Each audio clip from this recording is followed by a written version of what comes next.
अस्सलामुअलैकुम, सुबह खैर। कैसे हैं आप सब लोग? ठीक ठाक है, मज़े में हैं जनाब। वीकेंड का पहला दिन मंडे, और मंडे का दिन जो है वो समझा जाता है बहुत सारे काम का दिन, कि इस दिन एक के बाद एक काम होते हैं और सारे काम जो है वो निपटाने होते हैं। लेकिन मेरा सवाल ये है कि मंडे के बाद ट्यूसडे भी है, वेडनेसडे भी है, उस दिन आप लोग इतना स्ट्रेस क्यों नहीं लेते? ये मंडे जो है ये अलग से स्ट्रेस वाला दिन क्यों हो जाता है कि जी आज तो ढेर सारे काम है? अच्छा, ये होती है सिर्फ दिमागी कैफियत। आप जो सोच लें वैसे ही कुछ होना लग जाता है। तो आप अगर सोचेंगे कि आज के दिन आपको काम ज़्यादा है तो काम ज़्यादा ही होगा, बल्कि इवन और दिनों में जो है वो ज़्यादा काम होता है, लेकिन आप उसका स्ट्रेस नहीं लेते हैं। लेकिन क्योंकि छुट्टी करके रिलैक्स होके आप आ रहे होते हैं तो आपको मंडे जो है वो थोड़ा सा हैवी लगता है। अच्छा जी, आगे बढ़ते हैं, शो का आगाज़ करते हैं एक ज़बरदस्त सी रेमेडी से। ये जो रेमेडीज़ हम आपके साथ में शेयर करते हैं ना, और इसका फीडबैक जो आप लोग हमें दे रहे होते हैं, इसके लिए बहुत सारा थैंक्स। और जितनी भी हमारी रेमेडीज़ होती हैं वो आप इतना पसंद करते हैं, तो मैं तो उसके लिए बहुत बहुत सारा थैंक्स कहूँगी अपने फैंस को। तो मुझे जो है वो इस हवाले से बहुत सारे मैसेजेस आ रहे थे कि आप जो है हेल्थ के हवाले से भी कोई रेमेडीज़ शेयर किया करें, ब्यूटी के हवाले से भी आप शेयर करती हैं काफ़ी ज़्यादा, तो आप हेल्थ के हवाले से भी बताया करें। तो एक अच्छी रेमेडी जो मैं आपके साथ में अभी शेयर करने जा रही हूँ, ये बड़ी क्विक सी आसान सी रेमेडी है, और इसके एक रेमेडी से कई सारे फ़ायदे हैं। इससे आपके चेहरे की झुर्रियाँ भी ख़त्म हो जाएंगी। ये रेमेडी जो अभी मैं शेयर करने जा रही हूँ, इससे आपका जो कॉन्स्टिपेशन है वो भी ख़त्म हो जाएगा। इससे जो आपके बॉडी के अंदर जितने भी एसिडिक रिफ्लेक्स होते हैं, यानी जलन होती है मैदे में, वो ख़त्म हो जाएगी। इसके अलावा वेट लॉस हो जाएगा। जो टॉक्सिक पार्टिकल्स होते हैं बॉडी के अंदर वो ख़त्म हो जाएंगे। तो एक ऐसी रेमेडी जिससे झुर्रियाँ ख़त्म हो रही हैं, एक ऐसी रेमेडी जिससे वेट लॉस हो रहा है, एक ऐसी रेमेडी जिससे आपका जो कंस्टिपेशन की शिकायत है वो ख़त्म हो रही है, टॉक्सिक पार्टिकल ख़त्म हो रहे हैं। तो सोचें कि ऐसी रेमेडी कौन सी हो सकती है। ये है जनाब रेमेडी मीठे सोडे की। जी हाँ, आपने करना है कि नींबू पानी लेना है, और नींबू पानी लेके आपने इसमें जो है मीठा सोडा डालना है। अच्छा, जब मीठा सोडा आप डाल लेंगे तो डेफिनेटली फिर आप इसको अच्छे से सॉल्व करें, यानी कि अच्छे से आप इसका जो है इसको सॉल्यूशन बना के उसके बाद आप इसको पिएं। तो इससे ये होगा कि आपका जो कंस्टिपेशन है, यानी पेट का दर्द, वो ख़त्म हो जाएगा। जो जलन है मैदे की वो ख़त्म हो जाएगी।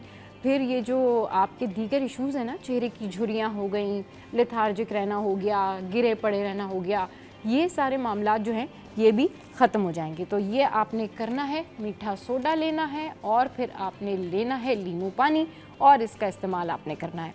अच्छा जी, आगे बढ़ते हैं और अब कुछ बात कर लेते हैं कि मेकअप की प्रोडक्ट्स जो हैं बहुत ज़्यादा महंगी हो गई हैं। यानी अगर आप थोड़ा सा छोटा सा सीरम की बॉटल लेते हैं ना, तो वो भी आपको ब्रांडेड, यानी अच्छे ब्रांड की जो चेहरे पे असर करे, वो होती है 17,000, 18,000, और अगर ज़्यादा अच्छी ब्रांड है तो 20,000 और 25,000 की जो है वो ब्यूटी प्रोडक्ट्स होती हैं। और जो सीरम है वो बहुत ज़्यादा महंगे। तो सबसे ज़्यादा जो फेमस सीरम है वो है विटामिन सी का सीरम, जो कि आपको 17,000 से लेके 25,000 तक भी मिलता है, और शायद इससे महंगी प्रोडक्ट्स भी हैं।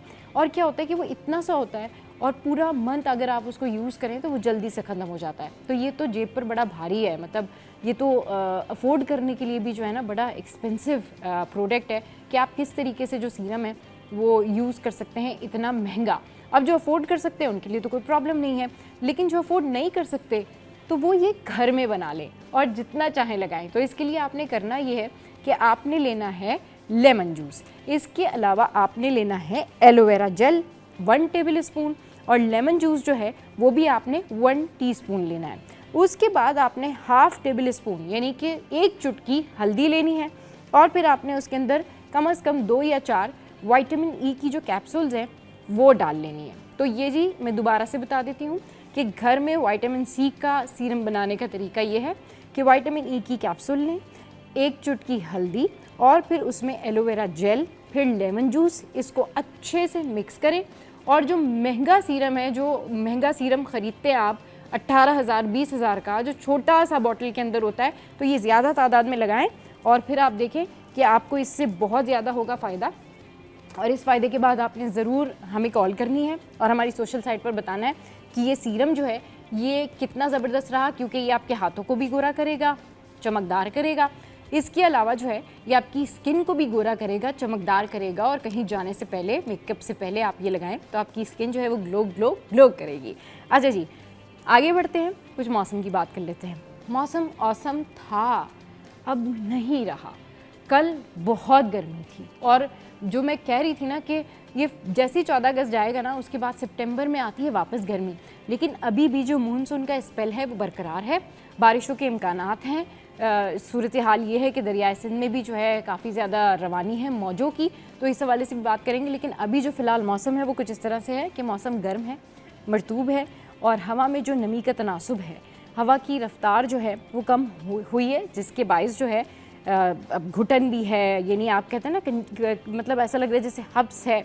इसके अलावा रात गए शहर के मुख्तलिफ इलाकों में, Clifton, north Karachi, Qayyumabad, Baloch colony, Malir, Saudabad और इतराफ़ में हल्की बारिश और बूंदाबांदी भी हुई है। तो भाई ये बूंदाबांदी तो हुई है, लेकिन उससे कुछ ख़ास फ़ायदा नहीं हो रहा, क्योंकि जब बूंदाबांदी होती है तो मौसम ठीक हो जाता है, लेकिन उसके बाद फिर जो है हब्स की सूरत बरकरार रहती है। अच्छा जी, अब कुछ बात कर लेते हैं कि शहर कायद के जो मसाइल हैं वो बढ़ते जा रहे हैं।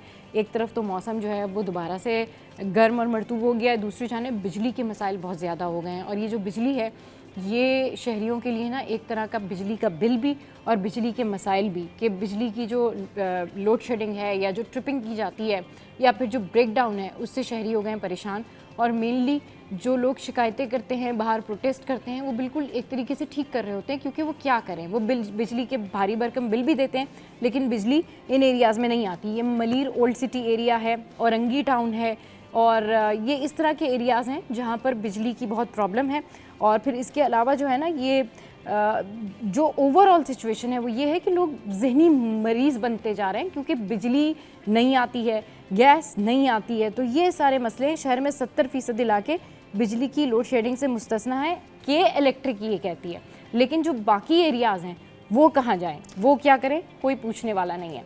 अच्छा जी, आगे बढ़ते हैं और आपके साथ में जो है वो शेयर कर लेते हैं हम सब्ज़ियों के रेट्स। सब्ज़ियाँ जो हैं उनके रेट्स बताने बड़े ज़रूरी हैं, दालों के रेट्स बताने बड़े ज़रूरी होते हैं, क्योंकि आपने ग्रॉसरी करनी होती है। तो आपको बताते हैं कि जो स्टैटिक प्राइस हैं कमिश्र कराची के, वो क्या हैं, वो आपके साथ में जो है वो हम शेयर करते हैं। Here we go. टमाटर आ गया जी 104 पे, इसके बाद जो है आलू आ गया 63 पे, फिर उसके बाद लहसुन आ गया 288 पे, फिर उसके बाद जो है अदरक 426 पे आ गया, फिर गाजर आ गया 92 पे, फिर उसके पास बाद जो है वो क्या आ गई, तुरई 58 पे, एंड व्हाट वी हैव लौकी 104 पे, और फिर हमारे पास आ गई फूल गोभी 75 पे, और फिर जो है खीरा उसके प्राइस हो गए जी, अच्छा भिंडी आ गई है 138 हो गई जी।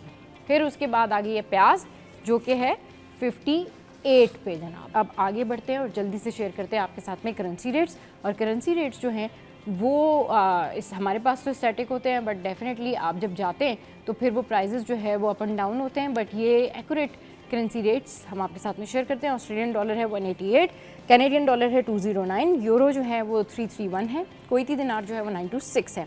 इसके अलावा हमारे पास यूके पाउंड जो है वो 385 है, सऊदी रियाल जो है 75 है, स्विस फ्रैंक 351 है, यूएस डॉलर जो है वो 204 है। अच्छा जी, अब आगे बढ़ते हैं और आगे बढ़ के आपको बताते हैं कि आज जो अहम हेयरिंग्स हैं, यानी शहर कैद में जो अहम समातें हैं वो क्या होंगी। तो सिंध हाई कोर्ट में आज अहम हेयरिंग्स हैं, अहम समातें हैं, और डेफिनेटली आइनी बेंच और रेगुलर बेंच के रूबरू ये अहम केसेस जो हैं वो समात के लिए मुकर्रर हैं। लापता अफराद, गैर कानूनी तामीरात, तजावुज़ात से मुतालिक दरख्वास्तों पर समात होगी। लापता अफराद की बाजियाबी से मुतालिक दरख्वास्त पर समात होगी। दरख्वास्त पर समात जस्टिस के आका की सरबराही में 2 रुकनी बेंच करेंगे। अच्छा जी, अब कुछ बात कर लेते हैं और आगे बढ़ते हैं कि जी हमारी जो स्पोर्ट्स की दुनिया है उसमें क्या हो रहा है। तो हमारी जो स्पोर्ट्स की दुनिया है ना, उसमें वैसे तो बहुत कुछ हो रहा है, लेकिन आजकल जो बाबर आजम के फ़ैन्स हैं ना, वो कुछ बहुत ज़्यादा मुतारिक हुए हैं, वो कुछ बहुत ज़्यादा बातें कर रहे हैं। बाबर आजम के मुतालिक भी करेंगे बात, लेकिन अभी बात करते हैं पीसीबी सेंट्रल कॉन्ट्रैक्ट की। अच्छा, ये जो पीसीबी का सेंट्रल कॉन्ट्रैक्ट है, इसकी तफसीलात कुछ इस तरीके से हैं कि पीसीबी सेंट्रल कॉन्ट्रैक्ट लिस्ट की तैयारी आखिरी मरहले में दाखिल। बाबर आजम के लिए ए कैटेगरी में जगह बरकरार रखना मुश्किल हो गया है। अच्छा जी, T20 कप्तान सलमान आगा, अबरार अहमद की तरक्की जो है वो मुतवक्के है। फ़हीम अशरफ, मोहम्मद नवाज़, हसन अली, खुशदिल शाह को कॉन्ट्रैक्ट मिलने का इम्कान है, जबकि साहबजादा फरहान, हसन नवाज़, सुफियान मुकीम की भी एंट्री मुतवक्के है। उस्मान खान, हसीबुल्लाह, खुर्रम शहजाद को कॉन्ट्रैक्ट मिलने का इम्कान नहीं। Pakistan cricket board central contract का ऐलान आइंदा हफ्ते कर सकता है। अच्छा जी, अब आगे बढ़ते हैं और एक और पाकिस्तानी को सलाम पेश करते हैं। ये हैं जी अशब इरफान। जी हाँ, अशब इरफान जो हैं इन्होंने स्क्वैश टूर्नामेंट जीत लिया है और इसके लिए इनको बहुत सारी बेस्ट विशेज़। इसी तरीके से मुल्क का नाम रोशन करते रहिए। पाकिस्तान के अशब इरफान ने अमेरिका में होने वाला स्क्वैश टूर्नामेंट जीत लिया। $1000 इनामी रकम वाले टूर्नामेंट के फाइनल में अशब ने 12 मलेशियन प्लेयर्स को जो है वो शिकस्त दी। पाकिस्तानी प्लेयर ने पहला गेम हारने के बाद कमबैक करके मुसलसल 3 गेम्स जीते, तो हमें आपके ऊपर जो है वो बहुत प्राउड है। अच्छा जी, आगे बढ़ते हैं और अभी आपको बताते हैं कि जिस तरीके से स्पोर्ट्स में जो हमारी यूथ है वो अपने नाम का लोहा मनवा रही है, वहीं जो तालीमी मामलात हैं, जो एजुकेशन सेक्टर है स्पेशली कराची में, वहाँ हैं बड़े मसाइल। वहाँ ये यूथ पढ़ती भी है लेकिन बहुत सारे दीगर मसाइल भी होते हैं इनकी, जो है वो हम आपके साथ में अपडेट भी शेयर करते हैं। तो अभी जो मेरे पास खबर है एजुकेशन डिपार्टमेंट से वो ये है कि जी सानवी तालीमी बोर्ड कराची के जर्नल ग्रुप के नताइज जो हैं वो रवा हफ्ते जारी किए जाने का इम्कान है और मैट्रिक बोर्ड कराची की साइंस ग्रुप की मार्कशीट जो है वो तैयार हो गई है। मैट्रिक साइंस ग्रुप की मार्कशीट्स आज से स्कूल्स के हवाले कर दी जाएंगी। स्कूल अहदेदारान प्रिंसिपल के अथॉरिटी लेटर के साथ मार्कशीट्स जमा कर सकते हैं। डिस्ट्रिक्ट सेंट्रल की मार्कशीट आज जारी होगी। डिस्ट्रिक्ट ईस्ट और साउथ की मार्कशीट्स बरोज़ 19 अगस्त को जारी होगी। अच्छा जी, डिस्ट्रिक्ट कुरंगी की मार्कशीट्स जो हैं वो 20 अगस्त को जारी की जाएंगी। तो भाई जिसने अपनी मार्कशीट्स लेनी है वो जल्दी जाके जो है वो अपनी मार्कशीट जो है वो पिक कर लें। अच्छा जी, अभी आगे बढ़ते हैं और जल्दी से आपके साथ में जो है वो गोल्ड के प्राइस जो है वो शेयर कर लेते हैं कि सोने की कीमतें जो हैं वो कहाँ तक पहुँची। तो सोने की कीमतों में हो गई है कमी। अच्छा, 1 तोला सोना जो है वो 1000 रुपये सस्ता होकर 3,57,100 रुपये का हो गया है। अच्छा, 10 ग्राम सोना जो है वो 858 रुपये सस्ता होकर 3,06,155 रुपये का हो गया है। आलमी मार्केट में फ़ी ऑन सोना $10 कमी से $3,044 का हो गया है। अच्छा जी, अभी आपके साथ में जल्दी से शेयर करते हैं कि कौन सी फ़्लाइट जो है वो कहाँ जा रही है और मनसूख हो रही है कहाँ पर। तो ये सिचुएशन है कि तकनीकी और ऑपरेशनल वजूहात के बायस आज कराची से रवाना होने वाली 9 परवाज़ें मनसूख हैं और 2 ताख़ीर का शिकार हो गई हैं। अच्छा जी, इनमें है कराची से बैंकॉक थाई की परवाज़ है TG 342, फिर कराची से लाहौर एयर ब्लू की परवाज़ है PA 406, फिर कराची से दुबई एमिरेट्स की परवाज़ है EK 609, फिर कराची से दुबई एयर ब्लू की परवाज़ है PA 1110 जो 3 घंटे तख़ीर के बाद रात 9 बजे रवाना होगी। कराची से लाहौर एयरसेल की परवाज़ है PF 143-145 जो कि मनसूख है। अच्छा जी, ये परवाज़ों का शेड्यूल है और इसके अलावा आप ख़ुद भी जिनका आज फ़्लाइट शेड्यूल है वो जो काउंटर है वहाँ पर कॉल करके पता कर सकते हैं कि क्या सिचुएशन है फ़्लाइट शेड्यूल की। अच्छा, अभी ब्रेक लेने से पहले जल्दी से आपके साथ में दालों के रेट शेयर कर लेते हैं कि दालों के क्या प्राइस हैं, ये ज़रा आप सुनते जाएं। तो दाल माज जो है उसके प्राइस हैं 405। अच्छा, उसके बाद जो है मूंग की दाल के प्राइस हैं 310, फिर उसके बाद मसूर की दाल के प्राइस हैं 250। फिर दाल चना जो है उसके होलसेल प्राइस हैं 340, फिर काबली चना जो है उसकी होलसेल प्राइस हैं 310। और उसके बाद जनाब आपके साथ में एक और ख़बर शेयर करते हैं जो कि इंतहाई अफसोसनाक है। अच्छा, ये इस तरह की ख़बर है कि इस ख़बर को सुन के ना यकीन भी नहीं आया कि ऐसा पॉसिबल भी हो सकता है। आपका कोई अपना साथी, आपका कोई अपना कुलीग, आपके साथ जिसने काम किया हो, आपके साथ जिनका राब्ता रहा हो, जिनको आप जानते हो फैमिली की तरह, अचानक उनके बारे में जब ये खबर सामने आती है ना कि वो अब इस दुनिया में नहीं रहे, तो सबसे पहले तो आपको ये यकीन करना मुश्किल हो जाता है कि ऐसा पॉसिबल कैसे हुआ।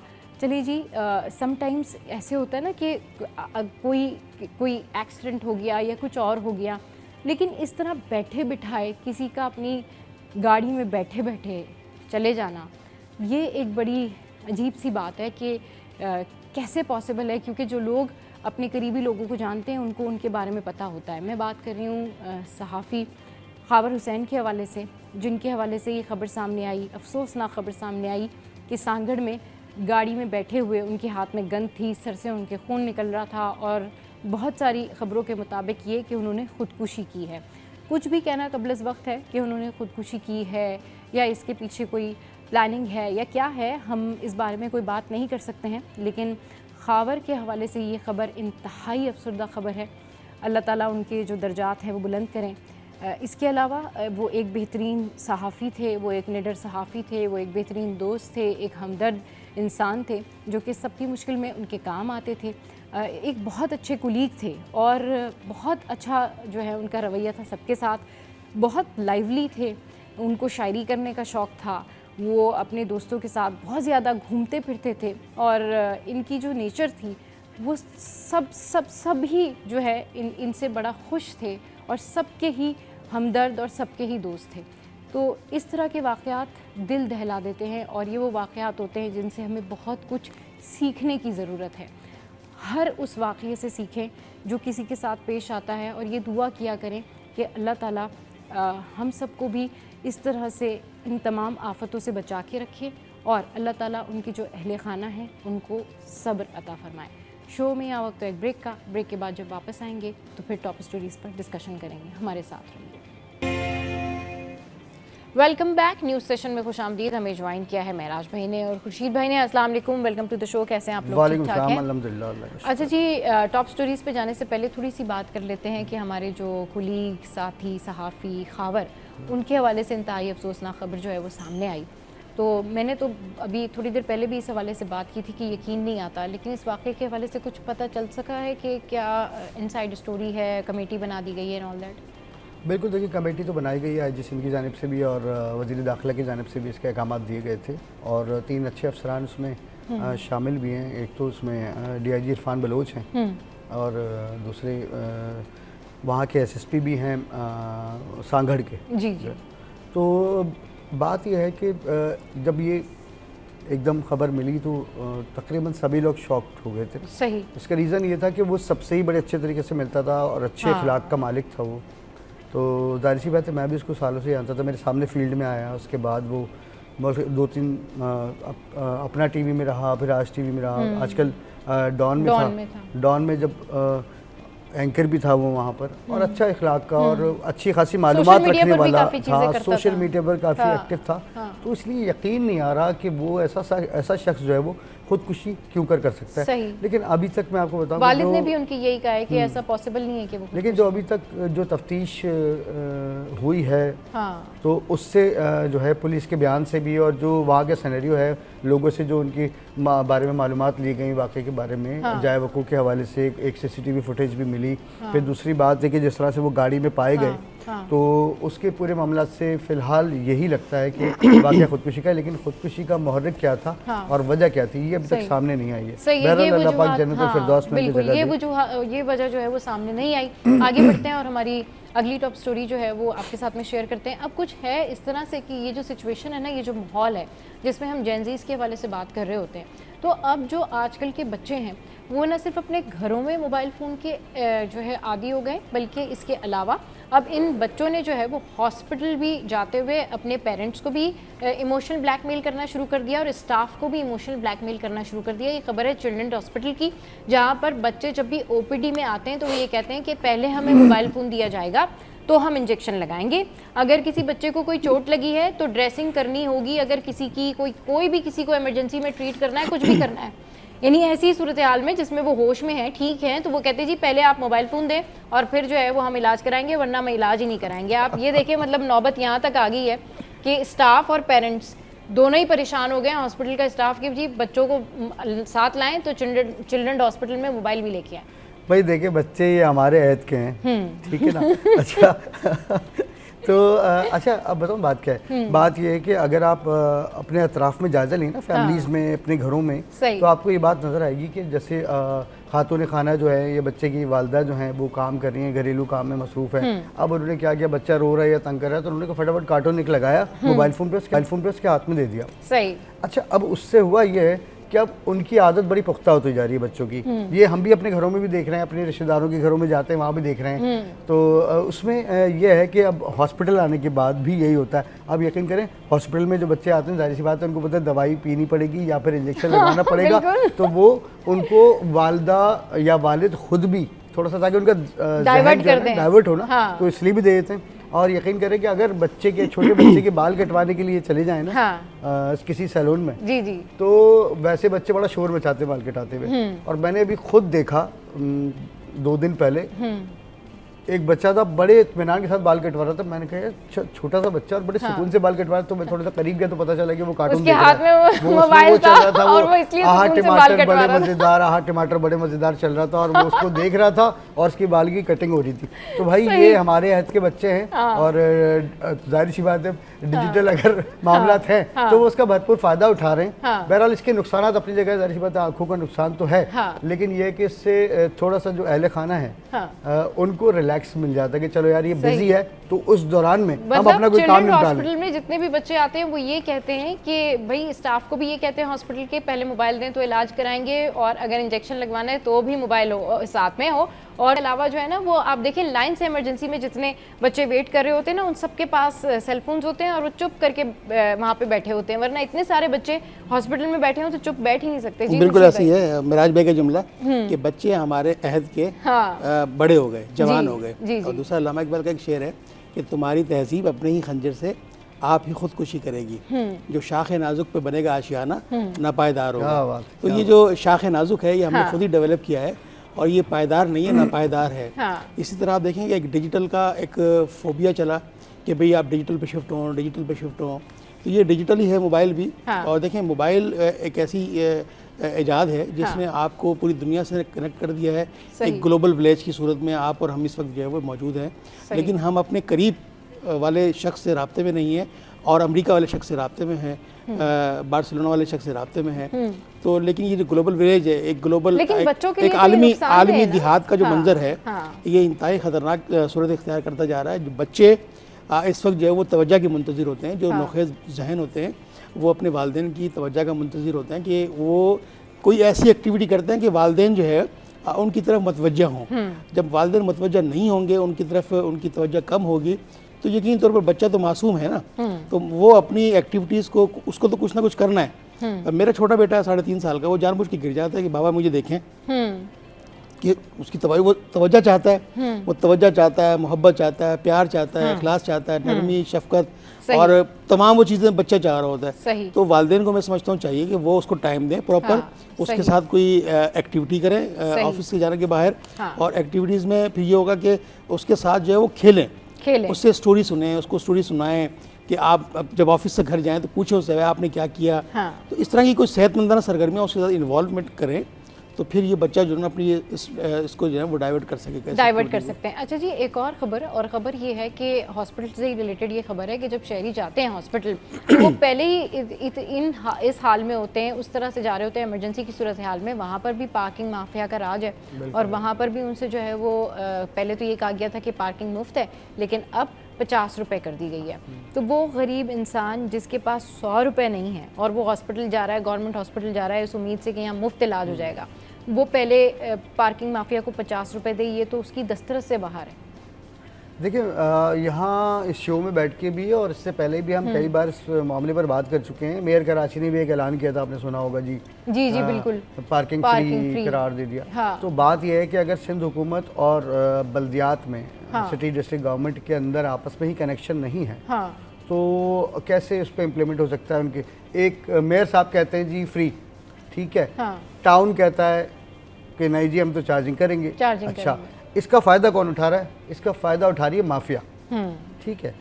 सदर ले लें, सदर के पूरे अतराफ़ का एरिया ले लें, जितने भी शॉपिंग सेंटर्स एरियाज़ हैं, यकीन करें कि वहाँ पर पार्किंग माफिया का राज है। जिन्होंने बाकायदा ठेके ले रखे हैं वो तो हैं अपनी जगह पर, लेकिन जितने ठेके हैं ना उससे डबल तादाद में डबल मुकामात पर गैर कानूनी पार्किंग है। अच्छा जी ठीक है, चल रही है, लोगों को बेचारों को परेशानी है, वो कहते हैं यार हमारी मोटरसाइकिल ये खड़ी करके जाएंगे, गाड़ी खड़ी करके जाएंगे और इसको पैसे नहीं देंगे। तो ये वो इतना ताकतवर है पार्किंग वाला कि पुलिस आपकी ट्रैफिक पुलिस आपकी गाड़ी या बाइक उठा के ले जाएगी, ठीक है। तो आपने मुझे 100 रुपये देने थे, 50 रुपये देने थे, उसकी जगह 500 रुपये देने पड़ते हैं, तो मजबूर हैं। लेकिन कम से कम अस्पताल जो हैं हमारे, ठीक है, चाहे सरकारी हों या निजी हों, सही, उनके अतराफ में चार्ज पार्किंग जो है खुदारा नहीं रखनी चाहिए। एक इंसान वहाँ पर आता है किसी परेशानी में, फ़र्ज़ करें कि मैं अपने किसी प्यारे को लेके वहाँ अचानक गया हूँ या बाइक पे गया हूँ या गाड़ी में गया हूँ, मैं फटाफट अब मैं इस चक्कर में पड़ जाऊँगा कि यार ये इसको मैं पैसे दूँ, तो ये बिल्कुल गैर इंसानी है। इससे पहले भी जो है ये बात हो चुकी है कि भाई कम से कम अस्पताल जो है ना उसके अतराफ में जो लोग अपने पेशेंट्स को लेकर आए हुए हैं या जो लोग किसी की तीमारदारी के लिए आए हुए हैं या किसी से मिलने के लिए आए हुए हैं अस्पताल में, कम से कम उनको जो है ना वो इस चार्ज पार्किंग से जो है ना वो मुस्तस्ना करार दिया जाए,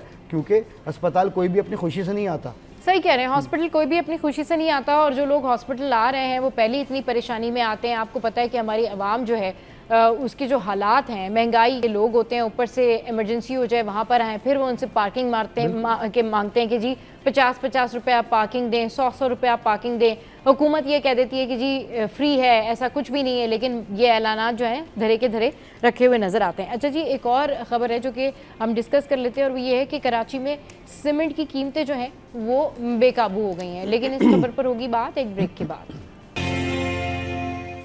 वेलकम बैक। तो महंगाई पे महंगाई हो रही है, आटा महंगा, कभी पेट्रोल प्राइसेस हाई, कभी चीनी की कीमतें हाई, कभी जो है वो आप देखते हैं कि घर की तमाम तर वो ज़रूरियात ज़िंदगी की चीज़ें महंगी हो जाती हैं, जिसके ऊपर आवाम ये कह रहे होते हैं कि भाई इस पे तो रिलीफ दे दें, लेकिन उस पर भी रिलीफ नहीं मिलता। अब तामीराती जो प्रोजेक्ट्स होते हैं उनके वाले से भी ये खबर है कि जो सीमेंट की जो कीमतें हैं वो ताहाल बेकाबू हैं, और इदारे शुमारियात ने इस हवाले से जो रिपोर्ट जारी की थी तो उस रिपोर्ट को जो है वो रद्द किया है दुकानदारों ने, और उन्होंने कहा है कि ये इसमें बिल्कुल गलत बयानी की गई है। कोई सीमेंट की कीमत जो है वो कम नहीं हुई, कोई 50 रुपये सीमेंट सस्ती नहीं हुई, वही कीमतों पे मिल रही है जो कीमतें पहले थी।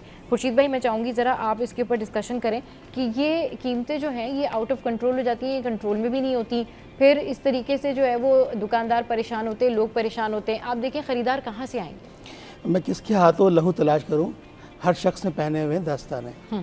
तो अभी कीमतों की बात जो कर रही हैं, कीमतें चाहे सीमेंट की हों, अशिया खुरनोश की हों, या चीनी की कीमतें हों, तो ये तो आउट ऑफ कंट्रोल हैं। मसला साला ये है कि जो आपके इदारे हैं जो प्राइस कंट्रोल पर काम करते हैं, जो इस सारी डेमोग्राफी के ऊपर काम करते हैं कि चीज़ें महंगाई पर ना जाएं और चीज़ें जो है मुनासिब नर्ख पर जो है वो मार्केट में दस्तयाब हों, ताकि शहरियों की वो दस्तरस में हो। आप देखें गुज़िश्ता कई सालों से लोगों की क़ुव्वत ख़रीद जो है वो कम हुई है, और कंस्ट्रक्शन का जो बिज़नेस है वो हाई हो गया है। ज़ाहिर है लोगों की अफरादी क़ुव्वत बढ़ रही है। कराची में जो 4 अफराद का शहर मिसाल के तौर पे था, यहाँ पर 20 अफराद आ गए, तो ज़ाहिर है 20 अफराद तो रहेंगे ना कहीं, उनको तो रहने की जगह चाहिए। तो इसी तरह कंस्ट्रक्शन का जो बिज़नेस है उसको दवाम मिला है, उसको तरक्की मिली है, लेकिन कंस्ट्रक्शन के बिज़नेस की जहाँ तरक्की हुई है वहाँ तनज़ुली भी हुई है।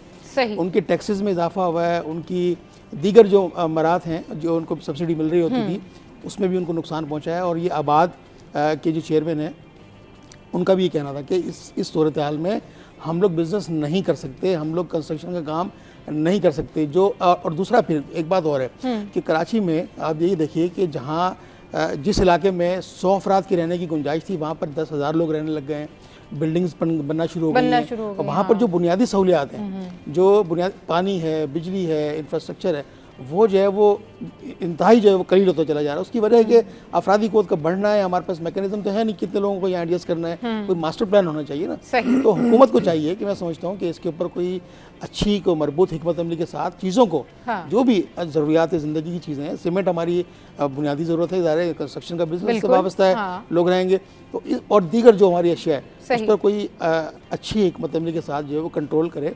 और जो इदारे हैं, सिंध गवर्नमेंट के इदारे हैं, मेयर कराची है, कमिश्नर कराची हैं, कमिश्नर कराची के तहत जो डिप्टी कमिश्नर हैं, फिर असिस्टेंट कमिश्नर हैं, फिर प्राइस कंट्रोल कमेटियां हैं, तो उनको मैं समझता हूँ एक नेक्सस में लेने की ज़रूरत है और उनको एक्टिव करें।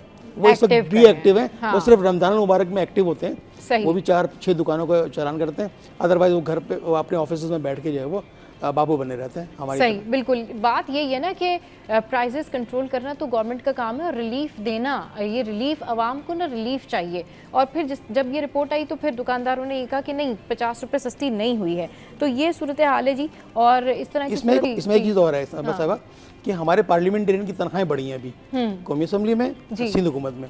किसी एक MP ने उठकर ये आवाज़ नहीं बुलंद की कि महंगाई का तूफान है, हम अपनी तनख्वाहें नहीं बढ़ने देंगे। और इस इशू पे अपोजिशन भी एक पेज पर है, हुकूमत ने तो होना ही एक पेज पर है। फिर फेडरल के अंदर भी किसी ने कोई आवाज़ बुलंद नहीं की, भाई ये गरीब मुल्क है, महंगाई बढ़ रही है, यहाँ पर सैलाब आ रहे हैं, मुतासिर बढ़ रहे हैं, खुदकुशियाँ बढ़ रही हैं, तलाक बढ़ रहे हैं, तो हम अपनी तनख्वाहें नहीं बढ़ने देंगे। लेकिन नहीं, किसी ने भी उस वक्त IMF को भी भूल जाते हैं जब आवाम के रिलीफ की बात आती है, आवाम की सब्सिडी की बात आती है, आवाम की बिजली की यूनिट्स में कमी की बात आती है, तो उस फिर वक्त ये वो ज़ाहिर है, IMF याद आया था। सही, बिल्कुल। चलें जी, एक और खबर है जो कि डिस्कस करते हैं आपके साथ में, एंड इट्स अबाउट कि अभी जो लेन देन का निज़ाम है उसमें नई डेवलपमेंट जो है वो सामने आई है। तो लेन देन का निज़ाम कैशलेस और डिजिटल करने पर काम कर रहे हैं। वज़ीर-ए-आज़म शहबाज शरीफ जो ऐसा है उनका कहना है। वज़ीर-ए-आज़म शहबाज शरीफ ने कहा है कि मईशत, डिजिटाइजेशन, लेन देन का निज़ाम कैशलेस और डिजिटल करने पर काम कर रहे हैं। अच्छा, ये बड़ा अच्छी डेवलपमेंट है जिस तरीके से प्राइम मिनिस्टर ने इस हवाले से बात की है, तो इससे बड़ा फ़ायदा भी होगा। अच्छा, वज़ीर-ए-आज़म की ज़ेर-ए-सदारत कैशलेस और डिजिटल मईशत से मुतालिक जायज़ा इजलास भी हुआ, जिसमें वफाकी वज़रा मोहम्मद औरंगज़ेब, अता तारा, रशीदा फ़ातिमा, अली परवेज़ मलिक और आज चीमा जो है वो भी शरीक हुए थे। महराज भाई, कैसे देख रहे हैं आप इस खबर को कि कितनी अच्छी खबर है, कितनी बेहतरी आ जाएगी? जी, मेरी मुस्कुराहट ने बहुत सारे सवाल आपके जहन में डाले होंगे। देखिए जी, बहुत अच्छी बात है अगर ऐसा हो जाए तो, क्योंकि अगर ये सब कुछ डिजिटल हो जाता है तो आप समझ लें कि करप्शन जो है ना हमारे यहाँ बिल्कुल ज़मीनबोस हो जाएगी। सही। जो हमारे इस वक्त सरायत कर चुकी है बिल्कुल निचले तबके से लेके उम्रा तक। सही। ठीक है, हर सरकारी इदारे में कोई सरकारी इदारा ऐसा नहीं है जहाँ पे करप्शन से पाक कोई मामला हो रहा हो। मुबैना तौर पर हर इदारे में आज भी करप्शन की सूरत हाल है और जारी सारी है।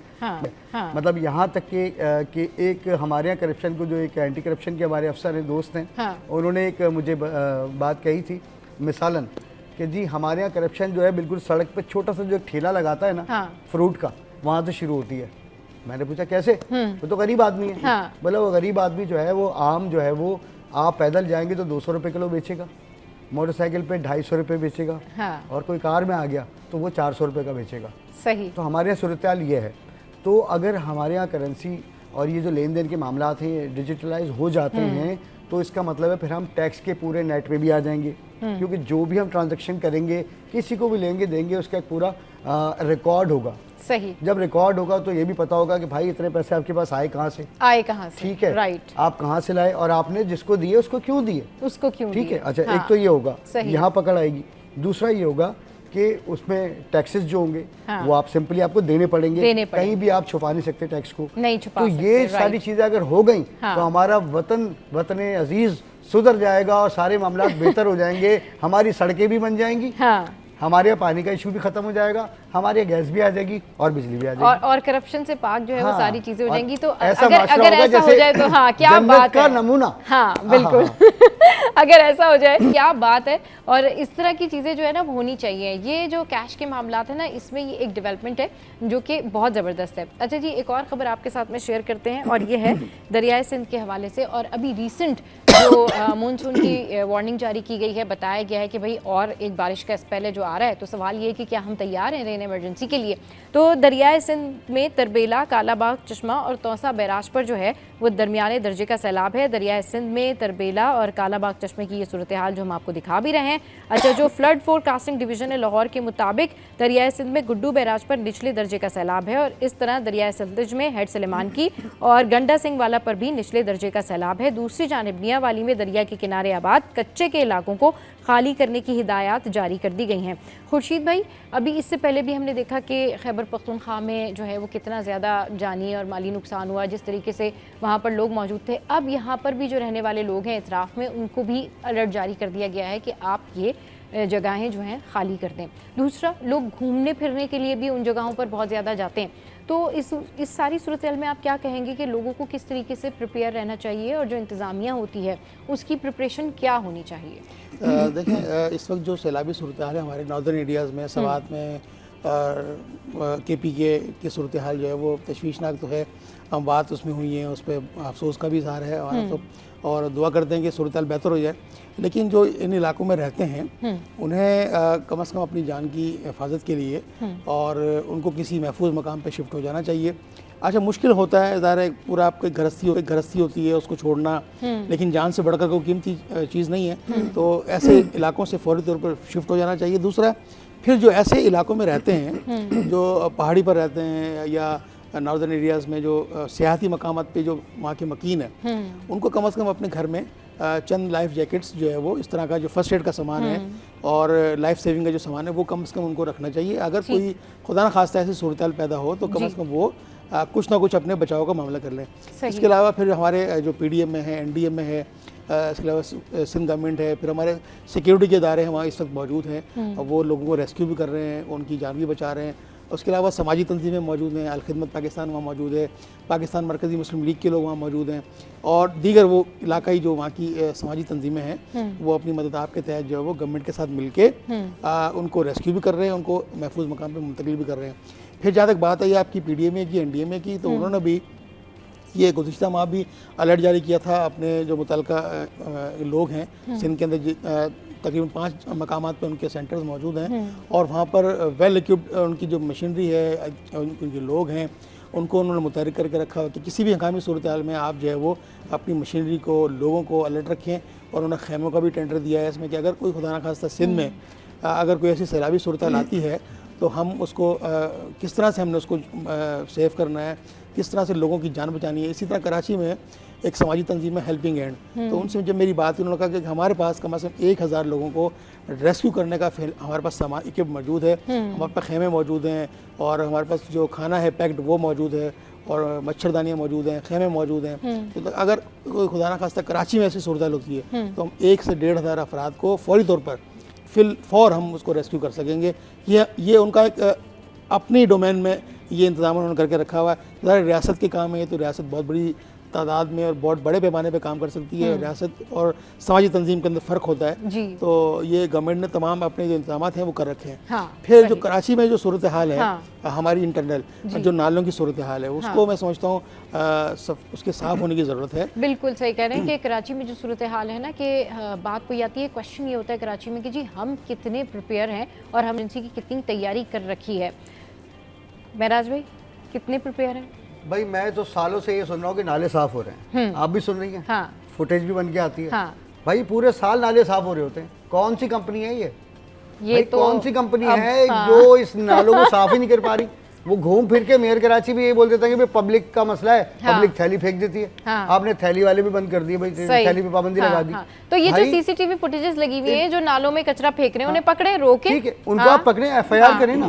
भाई 10 लोगों के खिलाफ FIR होंगी, 100 लोग पीछे हटेंगे। सही बात है, सीधा सा मामला है, सीधा सा मामला है, 2 और 2 4 वाला मामला है। दूसरी बात, वो कौन सी कंपनीज है भाई जो ये नाले साफ कर रही है, वो कहाँ है? पूरा साल हो गया, कारकर्दगी क्या है, किसके तहत काम कर रही है, कौन सा नाला साफ हो गया? एक नाला बता दिया जाए कराची में, जितने बड़े नाले हैं, 14 बड़े नाले हैं ना कराची में, कोई एक नाला बता दें जी हमने साफ कर दिया पूरा और बिल्कुल ओके है। भाई पूरे साल ठेका, ठेके के बाद बजट, उसके बाद फिर अगले साल बजट, जाहिर सी बात है महंगाई होगी, फिर उसके बाद डबल पैसे। मतलब ये तो एक बहुत बड़ा कारोबार है ये, नालों की सफाई के नाम पे बिजनेस, ठीक है। तो हमारे यहाँ तो, और दूसरी बात चले सैलाबी सूरत हाल की है। सैलाब के मामले आते हैं कि भाई आप जब सारी बजट आता है, ठीक है, प्लानिंग्स कर रहे होते हैं, तरक्की याफ्ता शहर भी बनाना है और सूबा भी बनाना है, तो भाई आप डैम्स बनाए ना, छोटे डैम्स बना दें, बड़े नहीं बना सकते, छोटे डैम्स बना दें। ये जो पानी आगे जाया हो गया हमारे जो बेचारे गोठों में, गाँवों में आएगा, आप उसको नहीं बचा पा रहे, आप फिर उसके नाम पर जो है जनाब पूरे दुनिया से जो है उस पर इमदाद लेंगे। फिर कराची में आप सुपर हाईवे पे जाके देख लें, जो पिछले 10 साल पहले सैलाब में आए थे वो आज भी यही रह रहे हैं। तो भाई सूरत हाल समझना पड़ेगी और सूरत हाल को कंट्रोल करना पड़ेगा। कराची शहर जो है वो उसको ऐसे नहीं छोड़ा जा सकता।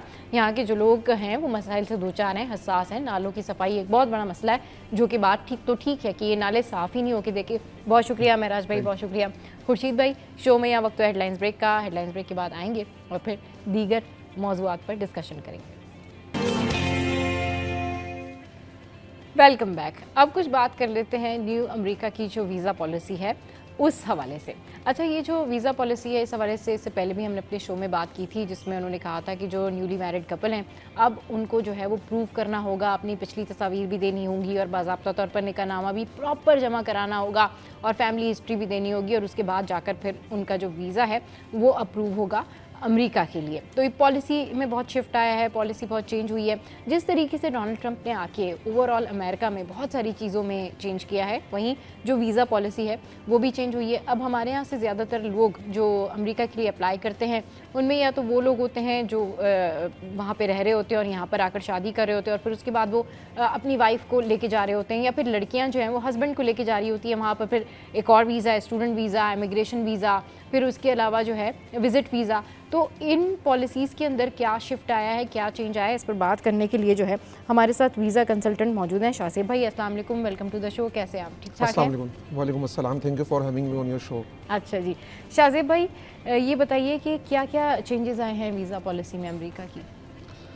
अच्छा, अनफॉर्चुनेटली जब से लास्ट ईयर से डोनाल्ड ट्रंप आए तो बहुत ज़्यादा चेंजेस डिस्कस हो रही हैं टीवी चैनल्स पे और मुख्तलिफ जो चीज़ों के हवाले से बताया जा रहा है कि स्टूडेंट वीज़ा में क्या पॉलिसीज़ हैं, विजिटर वीज़ा में, इमिग्रेशंस हैं, बहुत सारे वीज़ाज़ टाइप ऑफ वीज़ाज़ होते हैं अमेरिका के।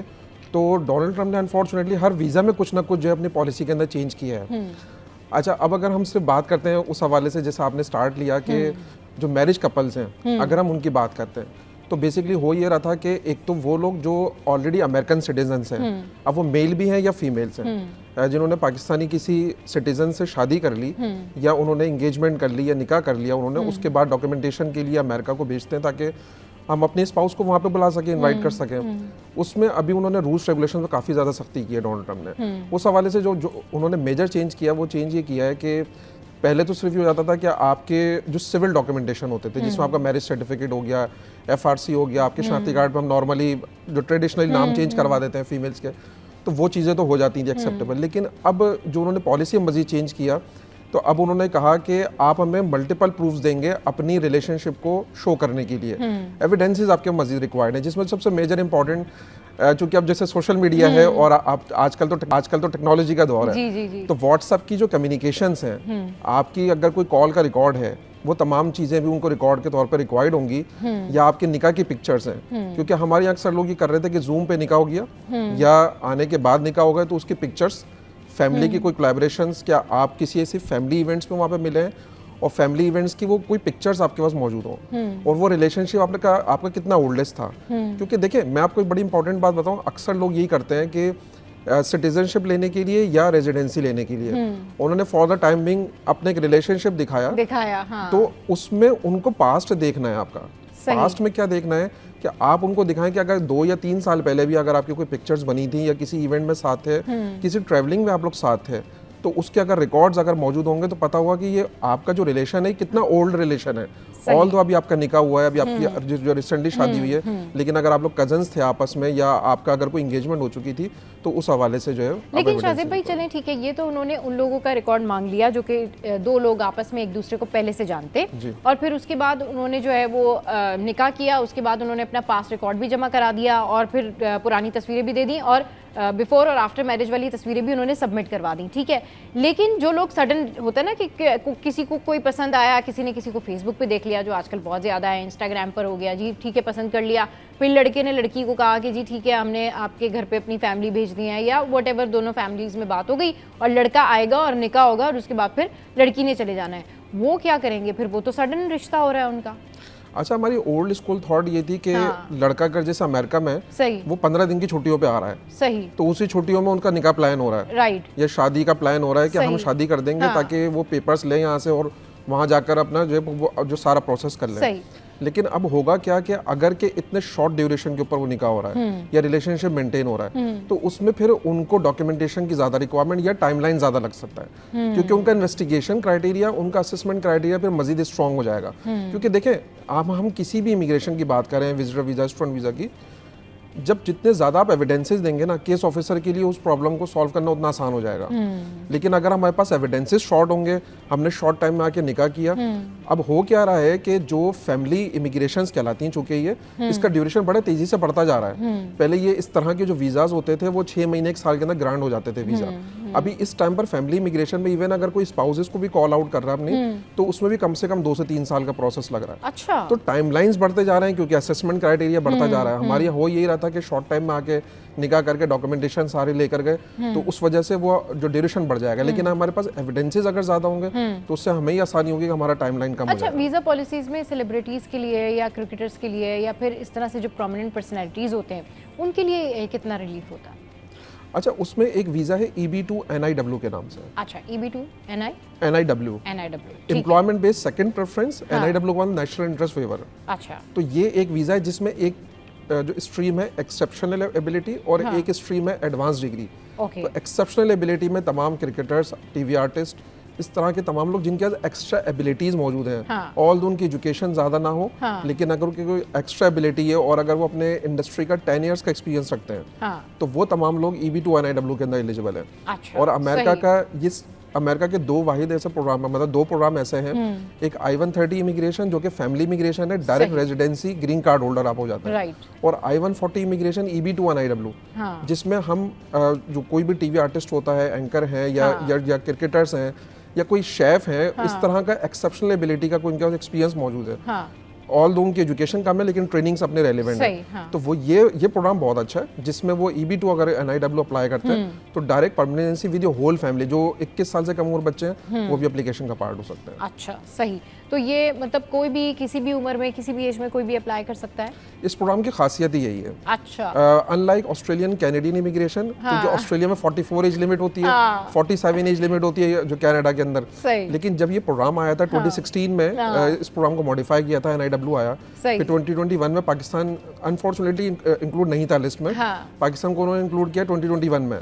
तो अब जब से पिछले 3.5-4 साल से बहुत लोग अप्लाई कर रहे हैं, और ये उन लोगों के लिए बड़ा प्रोमिनेंट प्रोग्राम है जो 40 प्लस हो गए थे। अच्छा। और वो इन कैटेगरीज ऑस्ट्रेलिया कनाडा से बाहर हो गए थे एज लिमिट के एतबार से। चूंकि उनमें आइल्स की भी रिक्वायरमेंट थी, उसमें एक लैंग्वेज बैरियर आता था, आप मल्टीपल टाइम आइल्स अटेम्प्ट करते थे, स्कोर्स आते नहीं थे, एज आपकी 40 प्लस हो गई, तो आपके ज़ाहिर डोमेस्टिक लाइफ भी है, आपकी प्रोफेशनल लाइफ भी है, उसमें आइल्स को बार बार अटेम्प्ट करना एक मेंटल स्ट्रेस होता था। तो अब इसमें ना तो एज की कोई रिक्वायरमेंट है, ना इसके अंदर कोई भी लैंग्वेज बैरियर है, इवन ना कोई बैंक स्टेटमेंट रिक्वायर्ड है। तो इस प्रोग्राम में अगर लोग अप्लाई करते हैं तो उनको डायरेक्ट रेजिडेंसी मिल रही है, और तकरीबन 2 से 3 साल का टोटल प्रोसेस है इस ड्यूरेशन से कंप्लीट। ऑल दोस की और काफी सारी कॉम्प्लेक्स रिक्वायरमेंट्स है, लेकिन अगर वो सारी मीट हो जाती है तो हमें अल्टीमेटली जो इसका गोल अचीव हो रहा है वो रेजिडेंसी ग्रीन कार्ड डायरेक्ट हमें वीजा मिलता है। तो ये एक परमानेंट रेजिडेंसी। चलिए जी, ये एक जो है वो फिर परमानेंट आपको रेजिडेंसी मिलती है, बट ये है सिर्फ उन लोगों के लिए जो कि सेलिब्रिटीज़ हैं या मीडिया पर्सनस हैं या वो प्रोमिनेंट पर्सनैलिटीज़ हैं। अब कुछ बात करते हैं उन लोगों की जिनको जाना है करियर बनाने, जिनको जाना है स्टूडेंट वीज़ा पे, और जो कुछ करना चाहते हैं, पढ़ना भी चाहते हैं और वहाँ जॉब भी करना चाहते हैं, उनके लिए क्या पॉलिसी? अच्छा, अभी रिसेंटली जो स्टूडेंट वीज़ा के अंदर पॉलिसी में चेंज आया था, डोनाल्ड ट्रम्प की बात की अगर हम बात करते हैं, तो अभी लास्ट 6 मंथ से उन्होंने प्रोग्राम को क्लोज किया हुआ था, होल्ड किया हुआ था बेसिकली स्टूडेंट वीज़ा की, क्योंकि पॉलिसी फॉर्मुलेशन हो रहे थे। हम भी सुन रहे थे मीडिया पे कि ग्रे लिस्ट में कुछ कंट्रीज आ रहे हैं, तो कुछ ब्लू लिस्ट में आ रहे हैं, कुछ रेड कंट्रीज हो रहे हैं, तो इस तरीके से डिविजन्स हो गए कंट्री के। बेसिकली हुआ क्या है कि कुछ कंट्रीज ऐसे थे जहां असेसमेंट और स्क्रूटनी क्राइटेरिया एम्बेसी या कॉन्सुलेट की तरफ से मतलब बहुत स्कैटर था बेसिकली वो, तो वो बहुत अच्छी स्क्रूटनी प्रोसीजर्स नहीं हो रहे थे, उनकी स्क्रीनिंग प्रोसेस इतना स्ट्रॉन्ग नहीं था, उसकी वजह से उन्होंने प्रोग्राम को होल्ड कर दिया था। लेकिन अब उन्होंने बड़ा मेजर चेंज किया है स्टूडेंट वीज़ा के अंदर। अच्छा। वो बड़ा इंटरेस्टिंग चेंज है। वो ये चेंज है कि सोशल मीडिया हैंडलिंग जितनी भी है जो स्टूडेंट्स की है, उसमें उनको फेसबुक, इंस्टाग्राम, यूट्यूब, आपके जिस पे आपके सोशल मीडिया अकाउंट्स हैं, ऑल दो वो पहले से भी फॉर्म में डालने होते थे, DS 160 का फॉर्म फिल होता था जब हम स्टूडेंट वीज़ा अप्लाई करते हैं। अच्छा। लेकिन वो पहले चेक नहीं होते थे, लेकिन अब बाकायदा तौर पे उन्होंने क्लियर कर दिया कि अगर आपके सोशल मीडिया पे, क्योंकि हमारे यहाँ नाजरीन क्या करते हैं कि हम लोग किसी को फ्रेंड रिक्वेस्ट भेज देते हैं और पीछे प्राइवेसी पॉलिसी के अंदर प्राइवेट कर देते हैं अपनी प्रोफाइल को, ताकि कोई देख ही ना सके। तो आप अगर सोशल मीडिया पे मौजूद हैं तो आपको प्राइवेट अपनी करनी नहीं चाहिए। लेकिन अगर स्टूडेंट वीज़ा पे किसी ने अपनी प्राइवेट की हुई है अपनी प्रोफाइल को, उसका स्टूडेंट वीज़ा डायरेक्ट रिजेक्ट हो जाएगा। ये लास्ट मंथ की पॉलिसी है, तो इट मीन्स कि जो लोग भी स्टूडेंट वीज़ा अप्लाई कर रहे हैं, तमाम लोगों को मेरी तरफ से जो रिक्वेस्ट भी है और सजेशन भी है कि जो लास्ट मंथ की पॉलिसी डोनाल्ड ट्रम्प साहब की है वो बड़ी इंपॉर्टेंट है। उसमें अपनी सोशल प्रोफाइल को आपको पब्लिक करना ज़रूरी है अप्लाई करने से पहले, ताकि आपके पूरे सोशल मीडिया की स्क्रीनिंग होगी। जहां आपने किसी कंट्री के हवाले से कोई नेगेटिव पोस्ट की हुई है या आपकी कोई एक्सट्रीमिस्ट पोस्ट है, वो सब मॉनिटर हो रही है बेसिकली, और उस बेसिस पे वो लोग जजमेंट देंगे। क्योंकि एक DS 160 के फॉर्म में वो आपसे कोई डॉक्यूमेंट रिक्वायर नहीं कर रहे वीज़ा के लिए, सिर्फ आपकी 2x2 की एक पिक्चर रिक्वायर्ड होती है और आपका एक फॉर्म रिक्वायर्ड होता है जिसपे सोशल मीडिया के आपके अकाउंट डिटेल लिखे होते हैं। तमाम तो भाई स्क्रीन ये आपकी वहाँ से जितने भी होगी। लोग स्टूडेंट वीज़ा पे जाना चाहते हैं और उनको बहुत शौक है कि वो अमेरिका जाएं और उन्हें बहुत शौक है कि वो हम वहाँ जाके अपना करियर बनाएं और कुछ जो है अर्निंग्स करें, तो वो सब लोगों के लिए जो स्पेशल रिक्वायरमेंट है जो लास्ट मंथ चेंज हुई है, जिसके बारे में शाहज़ेब भाई बता रहे हैं, वो ये है कि अब आप लोगों ने अपने सोशल मीडिया को प्राइवेट नहीं करना। ये जो आप लोग करते हैं ना कि दूसरों को फॉलो करके फिर खुद को प्राइवेट कर लेते हैं और फिर उसके बाद जो है वो किसी को कुछ भी कमेंट कर देते हैं और किसी के साथ जो है आप कोई भी ऐसी बातें कर देते हैं कि जो कि दिल आज़ारी वाली होती हैं, या कोई आप ऐसी पोस्ट करते हैं जो बहुत ज़्यादा शिद्दत पसंद हो या एक्सट्रीमिस्ट पोस्ट हो, तो वो सारी चीज़ें आपकी मॉनिटर होती हैं। इस फॉर्म में वो आपसे आपकी पिक्चर्स और फॉर्म, एक सिंपल सा फॉर्म है जो कि आपको फिल करना है, लेकिन हिस्ट्री जो होगी वो आपके सोशल मीडिया की बहुत ज़्यादा काउंट करेगी। तो आई होप कि अभी जितने भी लोगों को स्टूडेंट वीज़ा पे जाना है अमेरिका, वो कम से कम अपने जो सोशल मीडिया अकाउंट्स हैं उनको बहुत बैलेंस रखेंगे। अच्छा शाहज़ेब भाई ये बताएं कि चलें स्टूडेंट वीज़ा पे हमने बात कर ली, मीडिया के जो लोग होते हैं उनके वीज़ा के हवाले से हमने बातचीत कर ली, इसके अलावा हमने जो वो मैरिज वीज़ा होता है उसके हवाले से बात कर ली। अब इमिग्रेशन की बात करते हैं कि ये जो इमिग्रेशन वीज़ा लेके जाना चाहते हैं इसकी क्या रिक्वायरमेंट्स हैं? अच्छा, इमिग्रेशन जैसे मैंने आपको बताया 2 तरह की परमानेंट इमिग्रेशन प्रोग्राम है अमेरिका के, जिसमें I-130 इमिग्रेशन के लोग फैमिली के साथ जाते हैं अपने, और सेकंड है EB-2 NIW का जो मैंने इमिग्रेशन प्रोग्राम बताया। अच्छा, बेसिकली उसकी 2 स्ट्रीम्स हैं, एक एडवांस डिग्री स्ट्रीम है और एक एक्सेप्शनल एबिलिटी स्ट्रीम है। एडवांस डिग्री में वो तमाम प्रोफेशनल्स आ जाते हैं जिनकी 16 ईयर एजुकेशन और 5 इयर्स एक्सपीरियंस है। यानी कि तमाम प्रोफेशनल्स किसी भी प्रोफेशन के अंदर काम करें, वो तमाम लोग भी एलिजिबल हैं EB-2 NIW में, अगर उनकी 16 ईयर एजुकेशन है और 5 ईयर एक्सपीरियंस है। प्रोग्रेसिव वर्किंग एक्सपीरियंस उनका होना जरूरी है, रेलेवेंट एक्सपीरियंस, वो तमाम लोग आ जाएंगे एडवांस डिग्री के अंदर। और जितने एंटरप्रेन्योर्स हैं या जो एक्सेप्शनल एबिलिटी के लोग हैं, वो तमाम एक्सेप्शनल एबिलिटी के क्राइटेरिया में आएंगे। तो EB-2 की बेसिकली 2 स्ट्रीम्स हैं, लेकिन फिर करियर प्रोग्रेशंस, आपके कंट्रीब्यूशंस आपकी इंडस्ट्री के अंदर, कि आपने पिछले 10 साल में 5 साल में क्या कंट्रीब्यूट आपने मुख्तलिफ कंपनीज को किया, अपनी इंडस्ट्री के आपके क्या कंट्रीब्यूशन है, कोई अवार्ड आपको मिला है, कोई रिकग्निशंस आपको मिली हैं, लेटर ऑफ रिकमेंडेशन इसमें बहुत इंपॉर्टेंट है कि आपको अपनी इंडस्ट्री के कुछ इंडस्ट्री एक्सपर्ट्स आपको रिकमेंड करें EB-2 NIW के हवाले से। तो जब ये तमाम डॉक्यूमेंटेशन लगती है तो इसकी पिटिशन फाइल होती है यूएस गवर्नमेंट को, पिटिशन 20, 25, 30 पेजेस की पिटिशन बनती है, जिसमें हम आपका प्रोफाइल इनहेंस करते हैं और बताते हैं कि हमारा जो एंडेवर है, यानी कि जो काम हम अमेरिका में करने जाना चाहते हैं वो अमेरिका के नेशनल इंपॉर्टेंस में कैसे आता है। उसके स्टैटिस्टिकल डाटा हम उसके साथ लगाते हैं और बताते हैं कि अमेरिका का जो नेशनल इंपॉर्टेंस है, नेशनल इंटरेस्ट आपकी प्रोफाइल में क्यों है। सही। तो बेसिकली ये unlike Australia Canada point system नहीं है, क्वालिटेटिव असेसमेंट है, इसमें पूरी पिटिशन बन रही है, 3 प्रॉन्ग्स की बेसिस पे इसमें पूरी पिटिशन लिखी जा रही है, और अगर पिटिशन वो अप्रूव हो जाती है then 90% immigration is completed and we will move for the visa application process. और फिर वीजा एप्लीकेशन प्रोसेस में 1.5 साल का टाइम पाकिस्तान से लग रहा है, मुख्तलिफ कंट्री से मुख्तलिफ टाइम लाइन से। जैसे हमारे पास रियाद एम्बेसी से क्लाइंट है, तो रियाद से 3 महीने के अंदर वीजा मिल रहा है after getting the petition approved. तो इस टाइमलाइन के अंदर 2 से 3 साल के अंदर प्रोसेस कंप्लीट हो जाता है और तमाम लोग अपने जो फैमिली के साथ मूव हो जाते हैं America on the permanent immigration program. उसमें सिर्फ वोट कास्ट करने के अलावा तमाम राइट्स बेनिफिट्स जो कि वहाँ के सिटीजन को मिलते हैं वो आपको मिल जाते हैं। 5 इयर्स का इनिशियल वीजा होता है, out of the 5 years any client will have to 4 years spend in the USA out of the 5 years for getting the citizenship, then हम एलिजिबल हो जाते हैं सिटीजनशिप के लिए। सही। चलें जी, ये इमिग्रेशन वीज़ा के जितने भी पॉइंटर्स थे वो हमारे साथ शेयर किए शाहज़ेब भाई ने, और ये ज़रूर आपको नॉलेज होनी चाहिए जब भी आप कहीं वीज़ा अप्लाई करते हैं या कोई भी कंट्री सेलेक्ट करते हैं कि आपको वहाँ पर जाना है, वहाँ पर जाकर पढ़ना है, अपना करियर बनाना है। उससे पहले वहाँ पर आपने कैसे अप्लाई करना है, वहाँ के रूल्स क्या हैं, वहाँ आप कैसे रह सकते हैं, कैसे मैनेज कर सकते हैं, वहाँ का एनवायरनमेंट क्या है, आपकी अपनी नेचर क्या है, वहाँ की जॉब नेचर क्या है, क्या आप वहाँ पर जाकर ये सारी चीज़ें बेयर कर सकते हैं या नहीं कर सकते, ये सेल्फ असेसमेंट आपको खुद करनी है, और क्या आप उनके क्राइटेरिया के ऊपर एलिजिबल हैं या नहीं हैं। बहुत शुक्रिया शाहज़ेब भाई, आप हमारे शो पर आए। चलिए जी, शो में यहाँ वक्त है एक ब्रेक का, और ब्रेक के बाद मिलवाएंगे आपको एक और बड़ी ज़बरदस्त पर्सनैलिटी से। Stay with us, keep watching city at 10।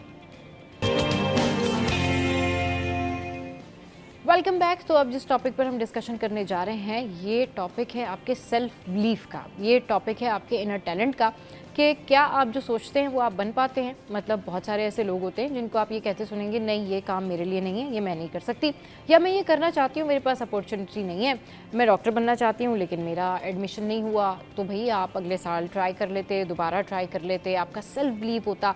क्योंकि जिस चीज़ के लिए आप मेहनत करते हैं, इस बात पर यकीन रखिए कि अल्लाह ताला वो चीज़ आपको ज़रूर देते हैं, क्योंकि अल्लाह ताला का वादा है कि अगर किसी ने थोड़ी सी भी मेहनत की है तो अल्लाह ताला उसकी मेहनत जो है वो रायगा नहीं करते।